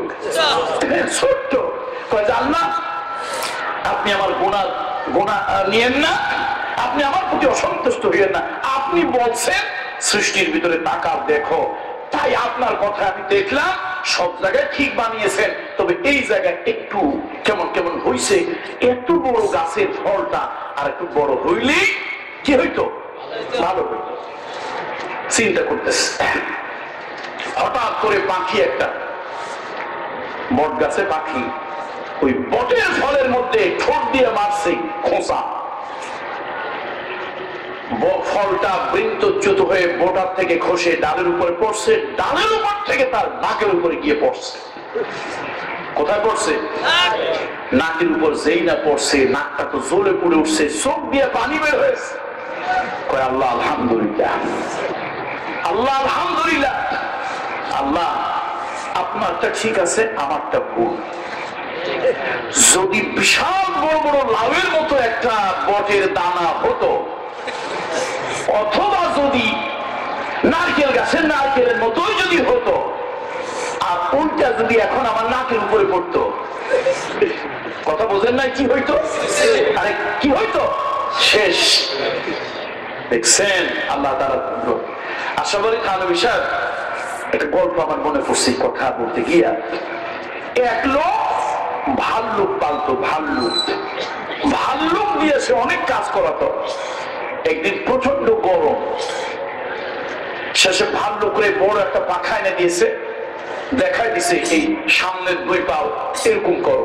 তো ভাল্লুক এরকম করছে, ওই দুইটার মধ্যে পাখাটারে ডান দিটারে ঢুকাই দিয়েছে। এখন মালিক দেখাই দিছে এরকম এরকম করো। তো পাখা দুই পাও দিয়ে এরকম ধরা, আর ভাল্লুক এরকম দোলে, পাখাও দোলে। কি হয়? কি হয়? বাতাস হয়। মালিক ঘুমাচ্ছে, গরমের দিন প্রচন্ড গরম, ভাল্লুক পাখা দেয়, মালিক ঘুমায়। হঠাৎ ভাল্লুক লক্ষ্য করে দেখতেছে মনিবের মুখের উপরে, নাকের উপরে মাঝে মাঝে একটা মাছি এসে বসে। এই মাছি বসলে মনিবের ঘুম হালকা হয়ে যায়। ভাল্লুক দুইবার তিনবার চারবার মাছিটাকে তাড়াতে চেষ্টা করছে, কিন্তু মাছিটা বেহায়া যায় না। ভাল্লুক রাগ হইয়া পাখাটারে রাখছে, দেখে দূরে বড় একটা পাথর, পাথরটারে ধরে আনছেন। বেটা মাছি, তোরে আজকে খাইস, আমার মনিবের নাকের উপরে বসে তুই আমার মনিবের ঘুম নষ্ট করিস, বেটা মাছি তোরে আজকে খাইস। তারপরে যেই না নাকের উপরে মাছি আবার আসছে, এমন জোরে মাছিরে মারছে। কারে মারছে ভাই? আর কারে মারছে? আপনার মনিবের কথা আগে থেকে বলেন কেন? মারছে কারে? কারে মারছে? মরছে কে? মারছে মাছিরে, কিন্তু দুর্ভাগ্যজনক মরছে কে? মনিব মরে গেছে। কারে মারতে গিয়ে কে মরছে? এরকম ভাল্লুক মার্কা কিছু লোক আমাদের সমাজে আছে। ওরা সেবা করতে গিয়ে যা করে, আল্লাহ তার থেকে আমাদেরকে বাঁচাও। এখন আল্লাহ তাআলা বলছে, শোনো, আমার সৃষ্টির দিকে দৃষ্টি দাও, ওই ভাল্লুক মার্কা চিন্তা করিও না। বেচারা গাছের নিচে বসে, বট গাছের নিচে বলে, আল্লাহ আপনার সব সৃষ্টি ঠিক আছে, কোথাও কোনো সমস্যা নাই, ডিসপ্যারিটি, বৈষম্য, তাফাউত কোন জায়গায় নাই। এক জায়গায় শুধু আপনার সৃষ্টি একটু উল্টা হয়েছে, একটু ভুল এক জায়গায় হয়েছে, সব জায়গায় ঠিক আছে। সেটা হলো ভুলটা কি? এত বড় বট গাছ, লাউয়ের লতাটা কত নরম মোলায়েম, সেই লাউয়ের ডগার মধ্যে কত 5 কেজি 10 কেজি ওজনের লাউ দিলেন। নারকেল গাছে বিশাল বড় নারকেল ফল দিলেন, আর এত বড় বিশাল মহিরুহু বট গাছ দিলেন ছোট্ট একটা ফল। এইটা একটু গাছের সাথে, পাতার সাথে ফলটা একটু বেমানান হয়েছে, আর বাকি সব জায়গায় ঠিক আছে, আল্লাহ আমি দেখলাম। এবার ফলটা কোন জায়গায় পড়লো? নাকের উপরে পড়েছে। আচ্ছা বলেন, অত বড় ফল যদি মুখের উপরে, নাকের উপরে, মাথার উপরে পড়তো, অবস্থা ভাল্লুকের মতো অবস্থা হয়ে যেত না? অবস্থা তাই হয়ে যেত। এই জন্য আল্লাহ বলেন, আল্লাহু আকবার। আল্লাহ তাআলা যেখানে যেমনটি সৃষ্টি করা দরকার, তিনি সকলের লালন পালনকারী। তিনি সব জাতির, সব ধর্মের, সব বর্ণের লোকদেরকে তিনি লালন পালন করেন। বন্ধুরা আমার, মুরব্বিরা আমার, আল্লাহ তাআলা বলেন ওয়ালাকাদ যায়্যানা আস-সামাআদ দুনিয়া বিমাসাবিহা ওয়াজআলনাহা رجوما للشياطين وأعتدنا لهم عذاب السعير আল্লাহ তাআলা মহাকাশে ওই যে তারকা দিয়া সুন্দর করে খচিত করেছেন, তারকা দিয়া সুশোভিত করেছেন। পাইলটরা জাহাজ চালাবে, নাবিকেরা নদীর মধ্যে মাছ ধরবে, বোটম্যান ট্রলারম্যানেরা ওই বেচারারা গিরিপথ দিয়ে চলবে, তাদের জন্য কষ্ট না হয় আল্লাহ তাআলা সুন্দর করে তারকা দিয়া সুশোভিত করলেন। আর আল্লাহ তাআলা শয়তানকে ফিরানোর জন্য আল্লাহ তাআলা সুন্দর করে তারকা দিয়েছেন। আল্লাহ তাআলা এরপরে বলছেন ওয়ালিল্লাযীনা কাফারু বিরাব্বিহিম আযাবু জাহান্নাম ওয়া বিইসাল মাসীর। আল্লাহর কুদরত যারা অস্বীকার করবে, ও ভাইরা ভালো করে শোনেন, রামুবাসী চা বাগান এলাকার বাসী ভালো করে শোনেন, আল্লাহ তাআলার এত নিদর্শন দেখার পরও যারা আল্লাহর কুদরতকে অস্বীকার করবে, আল্লাহ তাআলা তাদের জন্য কঠিন শাস্তি ব্যবস্থা আল্লাহ তাআলা করেছেন। বান্দারে এত কিছু দেখো, এত নিয়ামত খাও, আমার জমিন দিয়ে হাঁটো, কি বৈচিত্র্যময় সুন্দর জমিন, বিশাল বড় অক্সিজেন প্লান্ট তোমার জন্য করে রেখেছি, এত সুন্দর করে পৃথিবী সুশোভিত করেছি, আমার জমিনে চলো, আমার নিয়ামত খাও, আমার নিয়ামত ভোগ করো, তারপর আমি আল্লাহর সাথে কুফরি করো, আমি আল্লাহর অকৃতজ্ঞতা প্রকাশ করো, আমি আল্লাহ সব সহ্য করতে পারি, কিন্তু নিমক হারামি অকৃতজ্ঞতা সহ্য করতে পারি না। আর তুমি হাজারো নিয়ামত খাও, হাজারো নিয়ামত খাও, ওই নিয়ামত গুলি ভোগ করে যখন বলো আলহামদুলিল্লাহ, সব প্রশংসা আল্লাহর, আল্লাহ এত সুন্দর করে আম খাওয়াইলেন, এত সুন্দর জাম খাওয়াইলেন, বিশ্বাস করুন রাজশাহীর আম যখন খাই আর ওই যে রংপুরের হাড়ি ভাঙা যখন খাই, ল্যাংড়া যখন খাই, জিব্বায় যখন পড়ে, বিশ্বাস করেন মাঝে মাঝে আল্লাহর কসম আবেগে চোখ দিয়ে পানি চলে আসে। আল্লাহ দুনিয়ায় এত মজার ফল তুমি খাওয়াইলা, তুমি আল্লাহ তাআলা এই দুনিয়ায়, যে দুনিয়ার কোনো মূল্য তোমার কাছে নাই, এত মজার ফল যদি তুমি দুনিয়ায় খাওয়াতে পারো, জান্নাতে না জানি তুমি কত নিয়ামত, কত স্বাদের খাওয়াতে পারবে।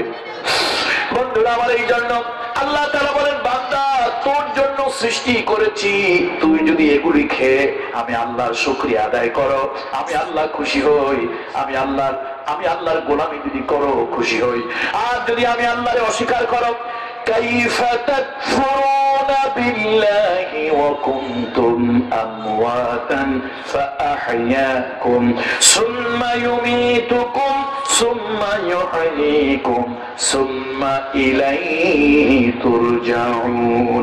বান্দারে আমি আল্লাহকে কেমন করে অস্বীকার করো? তোমরা ছিলে মৃত, এই আমরা জীবিত ছিলাম না মৃত ছিলাম? আমরা মৃত ছিলাম, আল্লাহ তাআলা জীবন দান করেছে, এরপরে আবার আল্লাহ তাআলা মৃত্যু দেবেন, মৃত্যুর পরে আবার জীবিত করবেন। আল্লাহ তাআলা বলেন এই যে তোমাদের জীবন দিলাম, মরণ দিলাম, এরপরও কিভাবে আমি আল্লাহকে অস্বীকার করো? বন্ধুরা আমার, আজকে এটা বিজ্ঞানের স্বীকৃত, রূহের জগতে আল্লাহ আমাদেরকে বানিয়ে দেন, আমরা জীবন্ত ছিলাম, রূহের জগতে জীবন্ত ছিলাম, জিন্দা ছিলাম আমরা, রূহের জগৎ থেকে আসলাম আদমে আসবাবে বস্তুর জগতে এসেছি। বস্তুর জগতে কিন্তু আমরা মৃত ছিলাম, বস্তুর জগতে কেমন? পেঁয়াজের মধ্যে ছিলাম, রসুনের মধ্যে ছিলাম, ডালের মধ্যে, চালের মধ্যে ছিলাম, আম জাম কাঁঠাল লিচুর মধ্যে ছিলাম, তারপরে মাছ গোশতের ভিতরে আপনি আমি ছিলাম। বাবা রামু চা বাগান এই বাজারে আসলে চাল কিনলেন, চালটা আসলো বগুড়া থেকে, আলু কিনলে আলুটা আসলো মুন্সিগঞ্জ থেকে, বাবা কাঁচামরিচ কিনলে সেটা হয়তো কুমিল্লা অথবা অন্য কোন অঞ্চল থেকে এলো, এগুলো কিনে নিয়ে বাড়িতে মায়ের কাছে দিলেন, মা সবকিছু রান্না বান্না করলেন, বাবা খেলেন, মা খেলেন, আপনি আমি খেয়ে জীবন ধারণ করছি। এই বিভিন্ন জায়গার মধ্যে আপনি আমি লুকিয়েছিলাম, আল্লাহ তাআলা দুই জায়গায় জমা করলেন, সোল এবং তাওয়াইব, জেনিটোফেমোরাল, ইলিও ইনগুইনাল, দুই জায়গায়, পৃষ্ঠদেশ এবং বক্ষদেশ এসে আল্লাহ তাআলা দুই জায়গায় জমা করলেন আপনাকে আমাকে। এরপরে বাবা মার মিলন হলো। খলিকা মিম্মা ইনদা ফিকিন ইয়াখরুজু মিন বাইনি সুলবি ওয়াত তারাইব। সুলব এবং তারাইব থেকে আল্লাহ তাআলা দুই ফোঁটা পানি বের করে দিলেন। এই নাস্তিকেরা শোনো, আল্লাহকে যারা বিশ্বাস করতে চাও না, আল্লাহকে স্রষ্টা বলে মানতে চাও না, শোনো, এক ফোঁটা পানির ভিতরে লক্ষ লক্ষ কোটি কোটি স্পার্মাটোজোম এবং ওভাম আছে, মানুষ নামক পোকা আছে।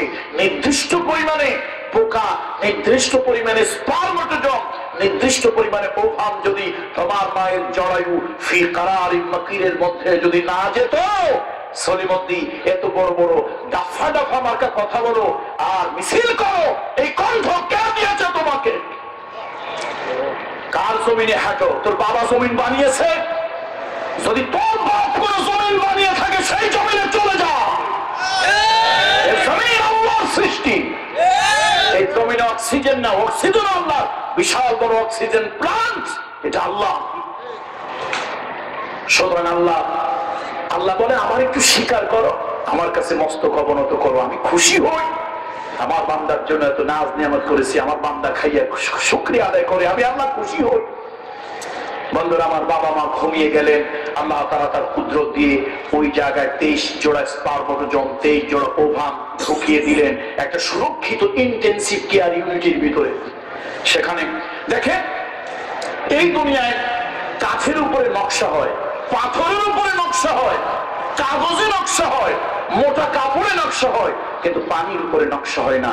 আপনাকে আমাকে পানির ভিতরে আল্লাহ একটা নকশা করলেন। আপনার চেহারা, আমার চেহারা, আরেকজনের চেহারা। পৃথিবীতে এখন 700 কোটি মানুষ। মিলান তো সেম এজ লাইক এক্সাক্ট অবিকল অবিচল অনুরূপ। আল্লাহর কসম 700 কোটি মানুষ দ্বিতীয় আরেকটা মানুষ খুঁজে পাবেন। এমনকি টুইন বেবিও যদি হয়, যমজ সন্তানও যদি হয়, সেখানেও কিছু না কিছু সূক্ষ্ম ডিফারেন্স আছে। গাধা, তুই তো রাম ছাগল থেকেও খারাপ, আর ছাগল অনেক শিক্ষিত তোর থেকে। ছাগলও বোঝে, তুই বুঝিস না। পানির মধ্যে তোর আলাদা নকশা হলো, পৃথিবীর 700 কোটি মানুষের সাথে তোর কোনো মিল হলো না। এরপরে পৃথিবীতে আজকে সব থেকে বিস্ময় হলো এই ফিঙ্গার প্রিন্ট।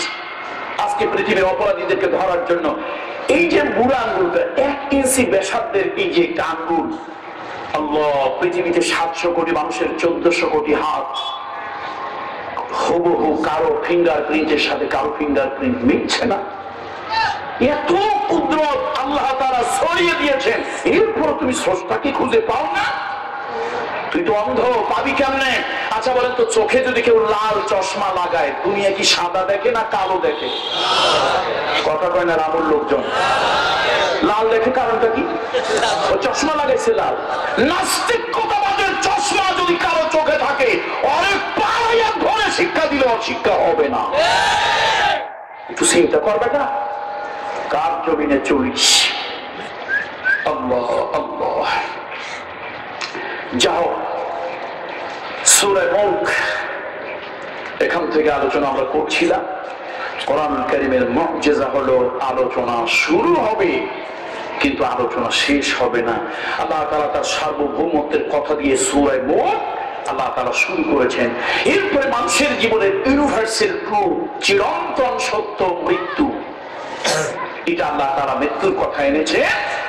এরপরে আল্লাহ তাআলা তার সৃষ্টি নৈপুণ্যের দিকে তাকাতে বলেছেন।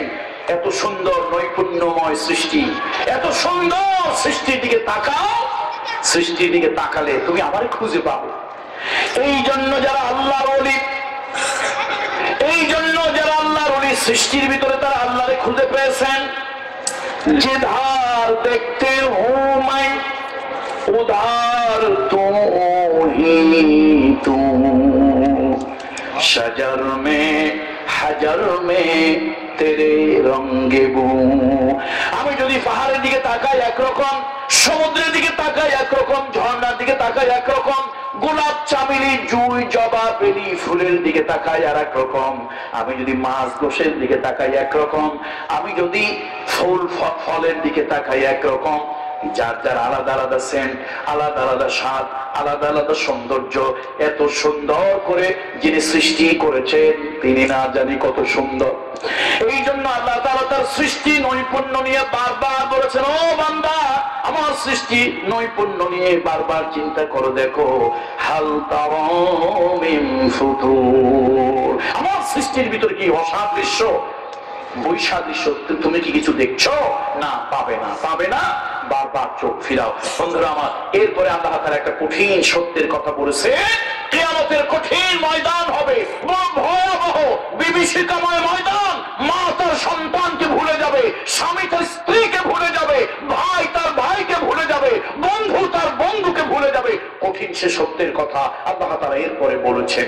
যাও, রাত হয়েছে, আমরা আর দীর্ঘ কথায় যাব না। বন্ধুরা আমার, আল্লাহ তাআলা এই সূরা থেকে আমাদেরকে শিক্ষা নেওয়ার তৌফিক দেন। শুধু মনে রাখবেন, জাহান্নাম কিয়ামতের ময়দানে বড় চিৎকার দেবে, গর্জন দেবে। আল্লাহ তাআলা রাগ হয়ে বলবেন, লিমানিল মুলকুল ইয়াউম, আজকে কার রাজত্ব, কার রাজত্ব? কেউ কথা বলবে না। বলবে কেমনে? কোন সলিমতির কথা বলার ক্ষমতা আছে? দুনিয়ায় টাকা ছিল, পয়সা ছিল, ক্ষমতা ছিল, অস্ত্র ছিল, সেটা দিয়ে তুমি আরেকজনের উপরে প্রভাব দেখিয়েছো, চোখ রাগানি দিয়েছো, মানুষকে মিথ্যা মামলা দিয়েছো, হামলা করেছো, জেল দিয়েছো, জুলুম করেছো। আজকে কোথায় সেগুলি? লিমানিল মুলকুল ইয়াউম, কোনো কথা আসবে না। আল্লাহ বলবেন লিল্লাহি ওয়াহিদিল কাহার। শুধু তাই নয়, চূড়ান্ত কিয়ামত যখন হবে আল্লাহ তাআলা সে কথাগুলো গোপন রাখেন না। আচ্ছা বলেন তো, আল্লাহ রহমান কেন হইলেন? বলেন তো, এই প্রশ্নটা কি জানা আছে কিনা আপনাদের? কেন আল্লাহ রহমান হইলেন? আল্লাহ সবাই নিশ্চুপ লাজবাব। কেন আল্লাহ রহিম হলেন, রহমান হলেন, কিভাবে হলেন? দেখুন, এই দুনিয়ায় যদি পরীক্ষা আগামীকাল, প্রশ্ন যদি আজকে আউট হয়ে যায়, কর্তৃপক্ষ পরীক্ষা রাখবে না, ক্যান্সেল করে দেবে, ক্যান্সেল করে দেবে।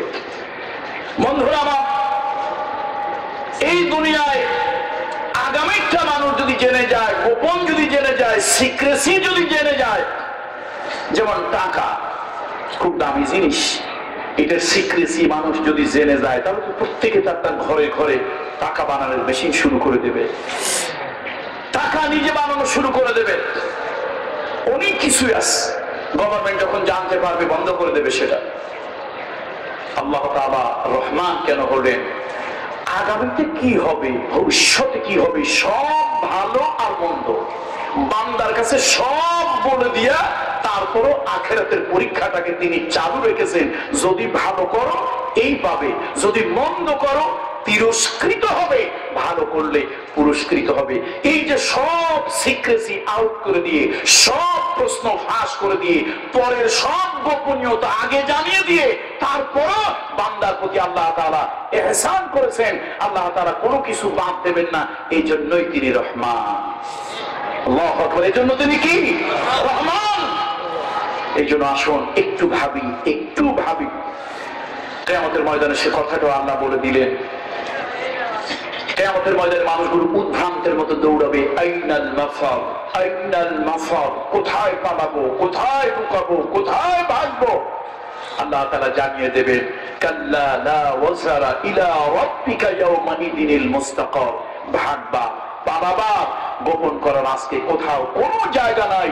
লিল্লাহি ওয়াহিদিল কাহার, আজকে যেদিকে যাও তোমার প্রভু তোমাকে ঘিরে আছে।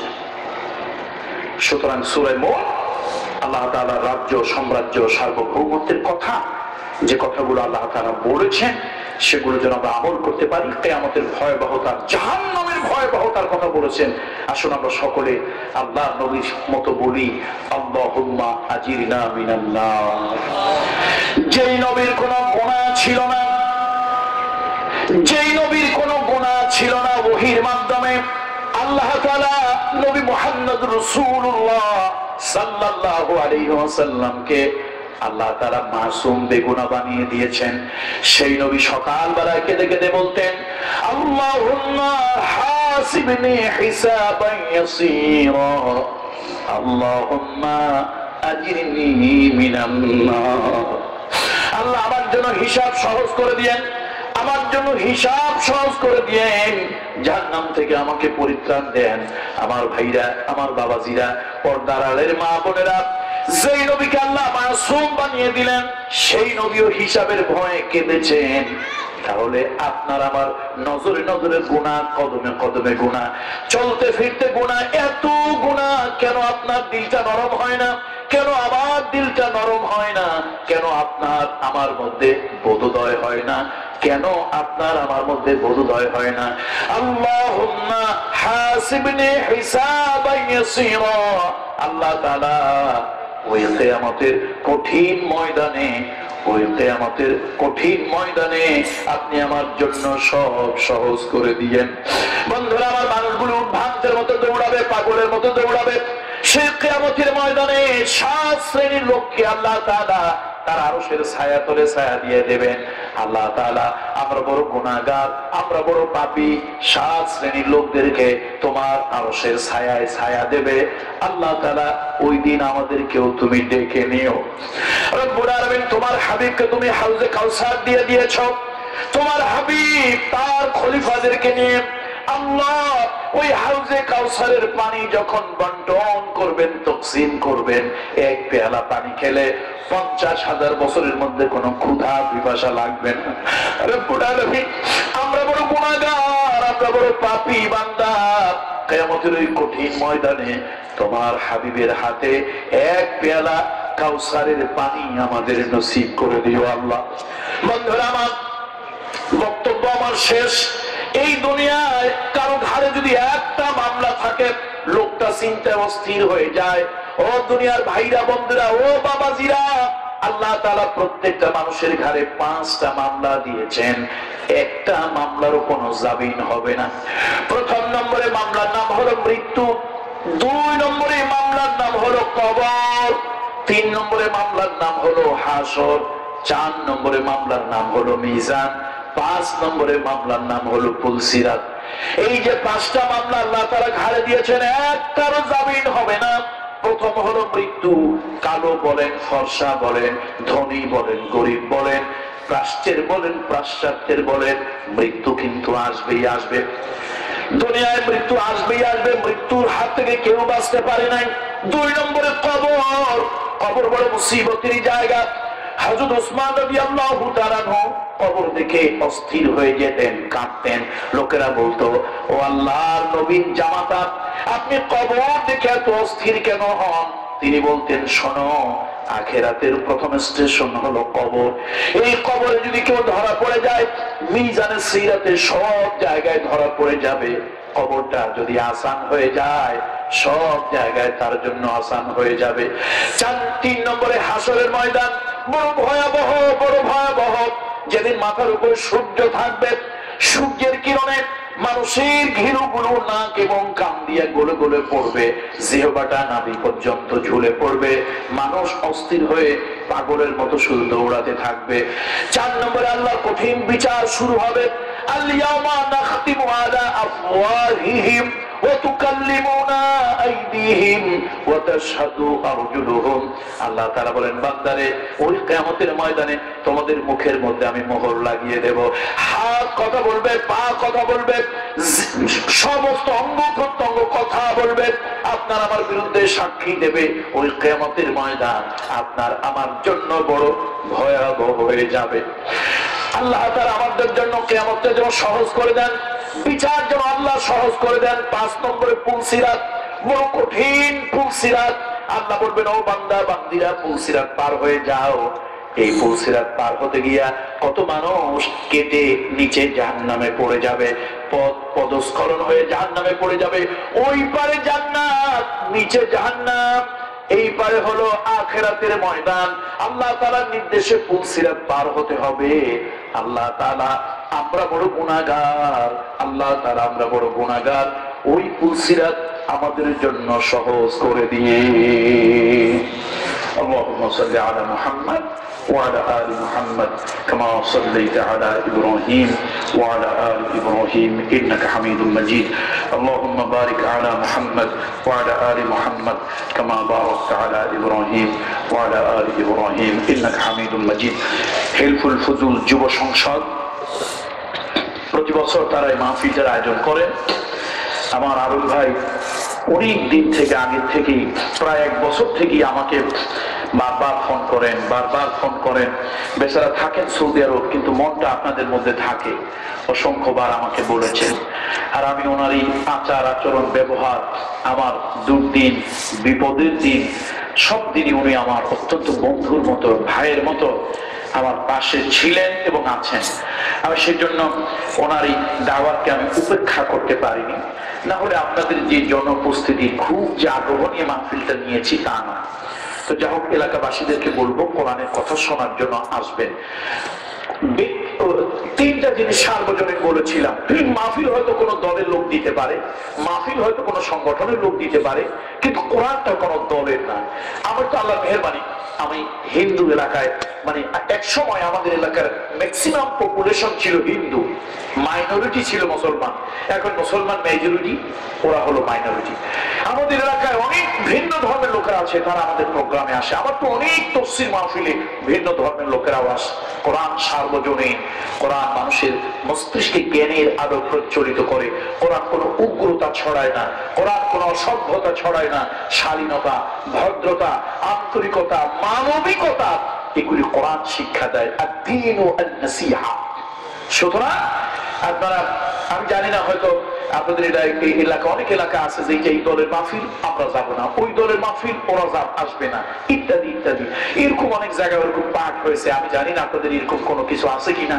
তবে সকলের কাছে আমার অনুরোধ থাকবে, দল মত নির্বিশেষে কোরআন সকলের, কোরআন সকলের, এবং এই কোরআনের কথা শুনে আমরা আলোকিত হব, মানবিক গুণ আমাদের অর্জন করবো। শোনেন, ছাগলের ঘরে জন্মগ্রহণ করলে ছাগল হয়, গরুর ঘরে জন্মগ্রহণ করলে গরু হয়, কিন্তু মানুষের ঘরে জন্মগ্রহণ করলেই মানুষ হয় না। মানুষ তার শিক্ষা দীক্ষায়, তার মনুষ্যত্ব, মানবিকতা, হিউম্যানিটি, ইনসানিয়ত, এর দ্বারাই মানুষ হয়। সুতরাং আমরা যেন এই দ্বীনি মাহফিলগুলো থেকে মানবতার সবক, মনুষ্যত্বের সবক আমরা যেন মানুষের মধ্যে পৌঁছে দিতে পারি। আল্লাহ তাআলা আমাদের সকলকে কবুল করুন। আল্লাহুম্মা সাল্লি আলা মুহাম্মদ ওয়া আলা আলি মুহাম্মদ কামা সাল্লাইতা আলা ইব্রাহিম ওয়া আলা আলি ইব্রাহিম। আল্লাহুম্মা আমিন। ربنا ظلمنا أنفسنا وإن لم تغفر لنا وترحمنا لنكونن من الخاسرين ربنا فاغفر لنا ذنوبنا وكفر عنا سيئاتنا وتوفنا مع الأبرار أي الله تعالى হিলফুল ফুজুল যুব সংসদের উদ্যোগে আয়োজিত এই আজিমুশ শান তাফসীরুল কোরআন মাহফিলে আমরা গুনাহগারেরা, ভিক্ষুকেরা গভীর রাতে তোমার কাছে হাত তুলেছি। রব্বুল আলামিন, এই দুনিয়ায় রাত্রি যত গভীর হয়, দুনিয়ার দোকানপাট, অফিস আদালত তত বন্ধ হয়ে যায়। আল্লাহ তাআলা, এই দুনিয়ায় রাত্রি যত গভীর হয়, দুনিয়ার দোকানপাট, অফিস আদালত বন্ধ হয়ে যায়, আর রাত্রি যত গভীর হয়, তোমার রহমত বরকতের অফিস তত খুলে যায়। রব্বুল আলামিন, আমরা তোমার শাহী দরবারে গুনাহ মাখা দুইখানা হাত তুলে ফরিয়াদ করি, আল্লাহ আমাদের এই হাত দুইখানা তুমি খালি হাতে ফিরাইয়া দিও না। রব্বুল আলামিন, আমাদের এই গুনাহ মাখা হাত দুইটা কবুল করো, গুনাহ মাখা জবান ঠোঁট তুমি কবুল করো। আল্লাহ আমাদের এই যুবকদেরকে তুমি 5 ওয়াক্ত নামাজি বানিয়ে দাও। আল্লাহ, যুবকদেরকে 5 ওয়াক্ত নামাজি বানিয়ে দাও। এই যুবকদেরকে চরিত্রবান বানিয়ে দাও। আব্বা আম্মার খিদমত করার তৌফিক দাও, মুরব্বীদের সাথে ভালো আচরণ করার তৌফিক দাও। আল্লাহ তাআলা, এই যুবকদেরকে সকল ধরনের নেশা থেকে তুমি ফিরিয়ে রাখো। নেশা বড় সর্বনাশা। আল্লাহ তাআলা, আমার যুবকেরা যেন নেশার সঙ্গে জড়িয়ে না যায়, সেই তৌফিক তুমি আল্লাহ তাআলা দান করো।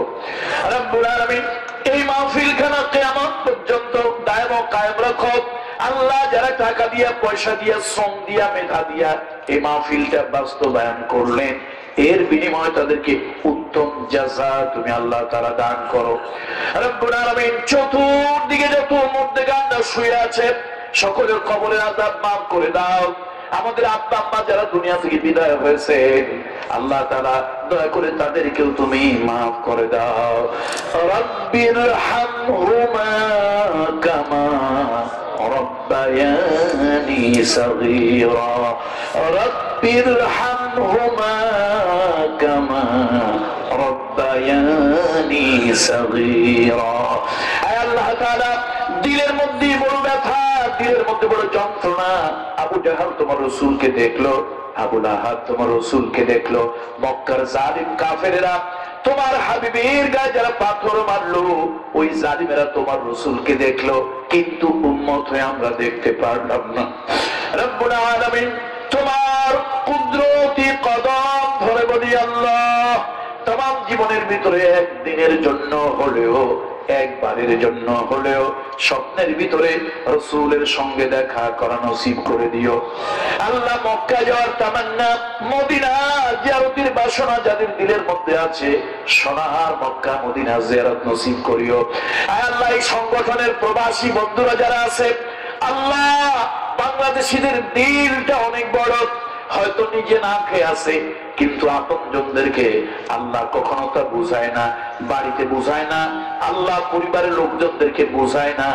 আমি তো বিদেশে গিয়ে দেখলাম অনেক বাংলাদেশি আছে, কফিল ভালো না, ঠিক মতো বেতন পায় না, ঠিক মতো মাসের বাজার সদায় চলে না, তারপরও মাকে কখনো না বলে না, বাবাকে না বলে না।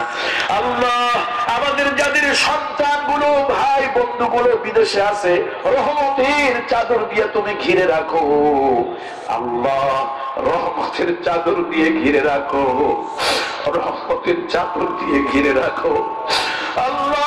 এই যে করোনা দুর্যোগ গেল, কত কষ্টের দিন তাদের গিয়েছে আল্লাহ তাআলা, আল্লাহ তাআলা এর বিনিময়ে তাদেরকে উত্তম জাযা দিও, আর সকল প্রকারের দুর্যোগ থেকে তাদেরকে হেফাজত রাখিও, বা ঈমান বা আমান রাখিও, সহিহ সালামতে আবার আপনজনদের কাছে ফিরে আসার তৌফিক দান করিও। সুবহান রাব্বিকা রাব্বিল ইজ্জাতি আম্মা ইয়াসিফুন ওয়া সালামুন আলাল মুরসালিন ওয়ালহামদুলিল্লাহি রাব্বিল আলামিন। আসসালামু আলাইকুম ওয়া রাহমাতুল্লাহ।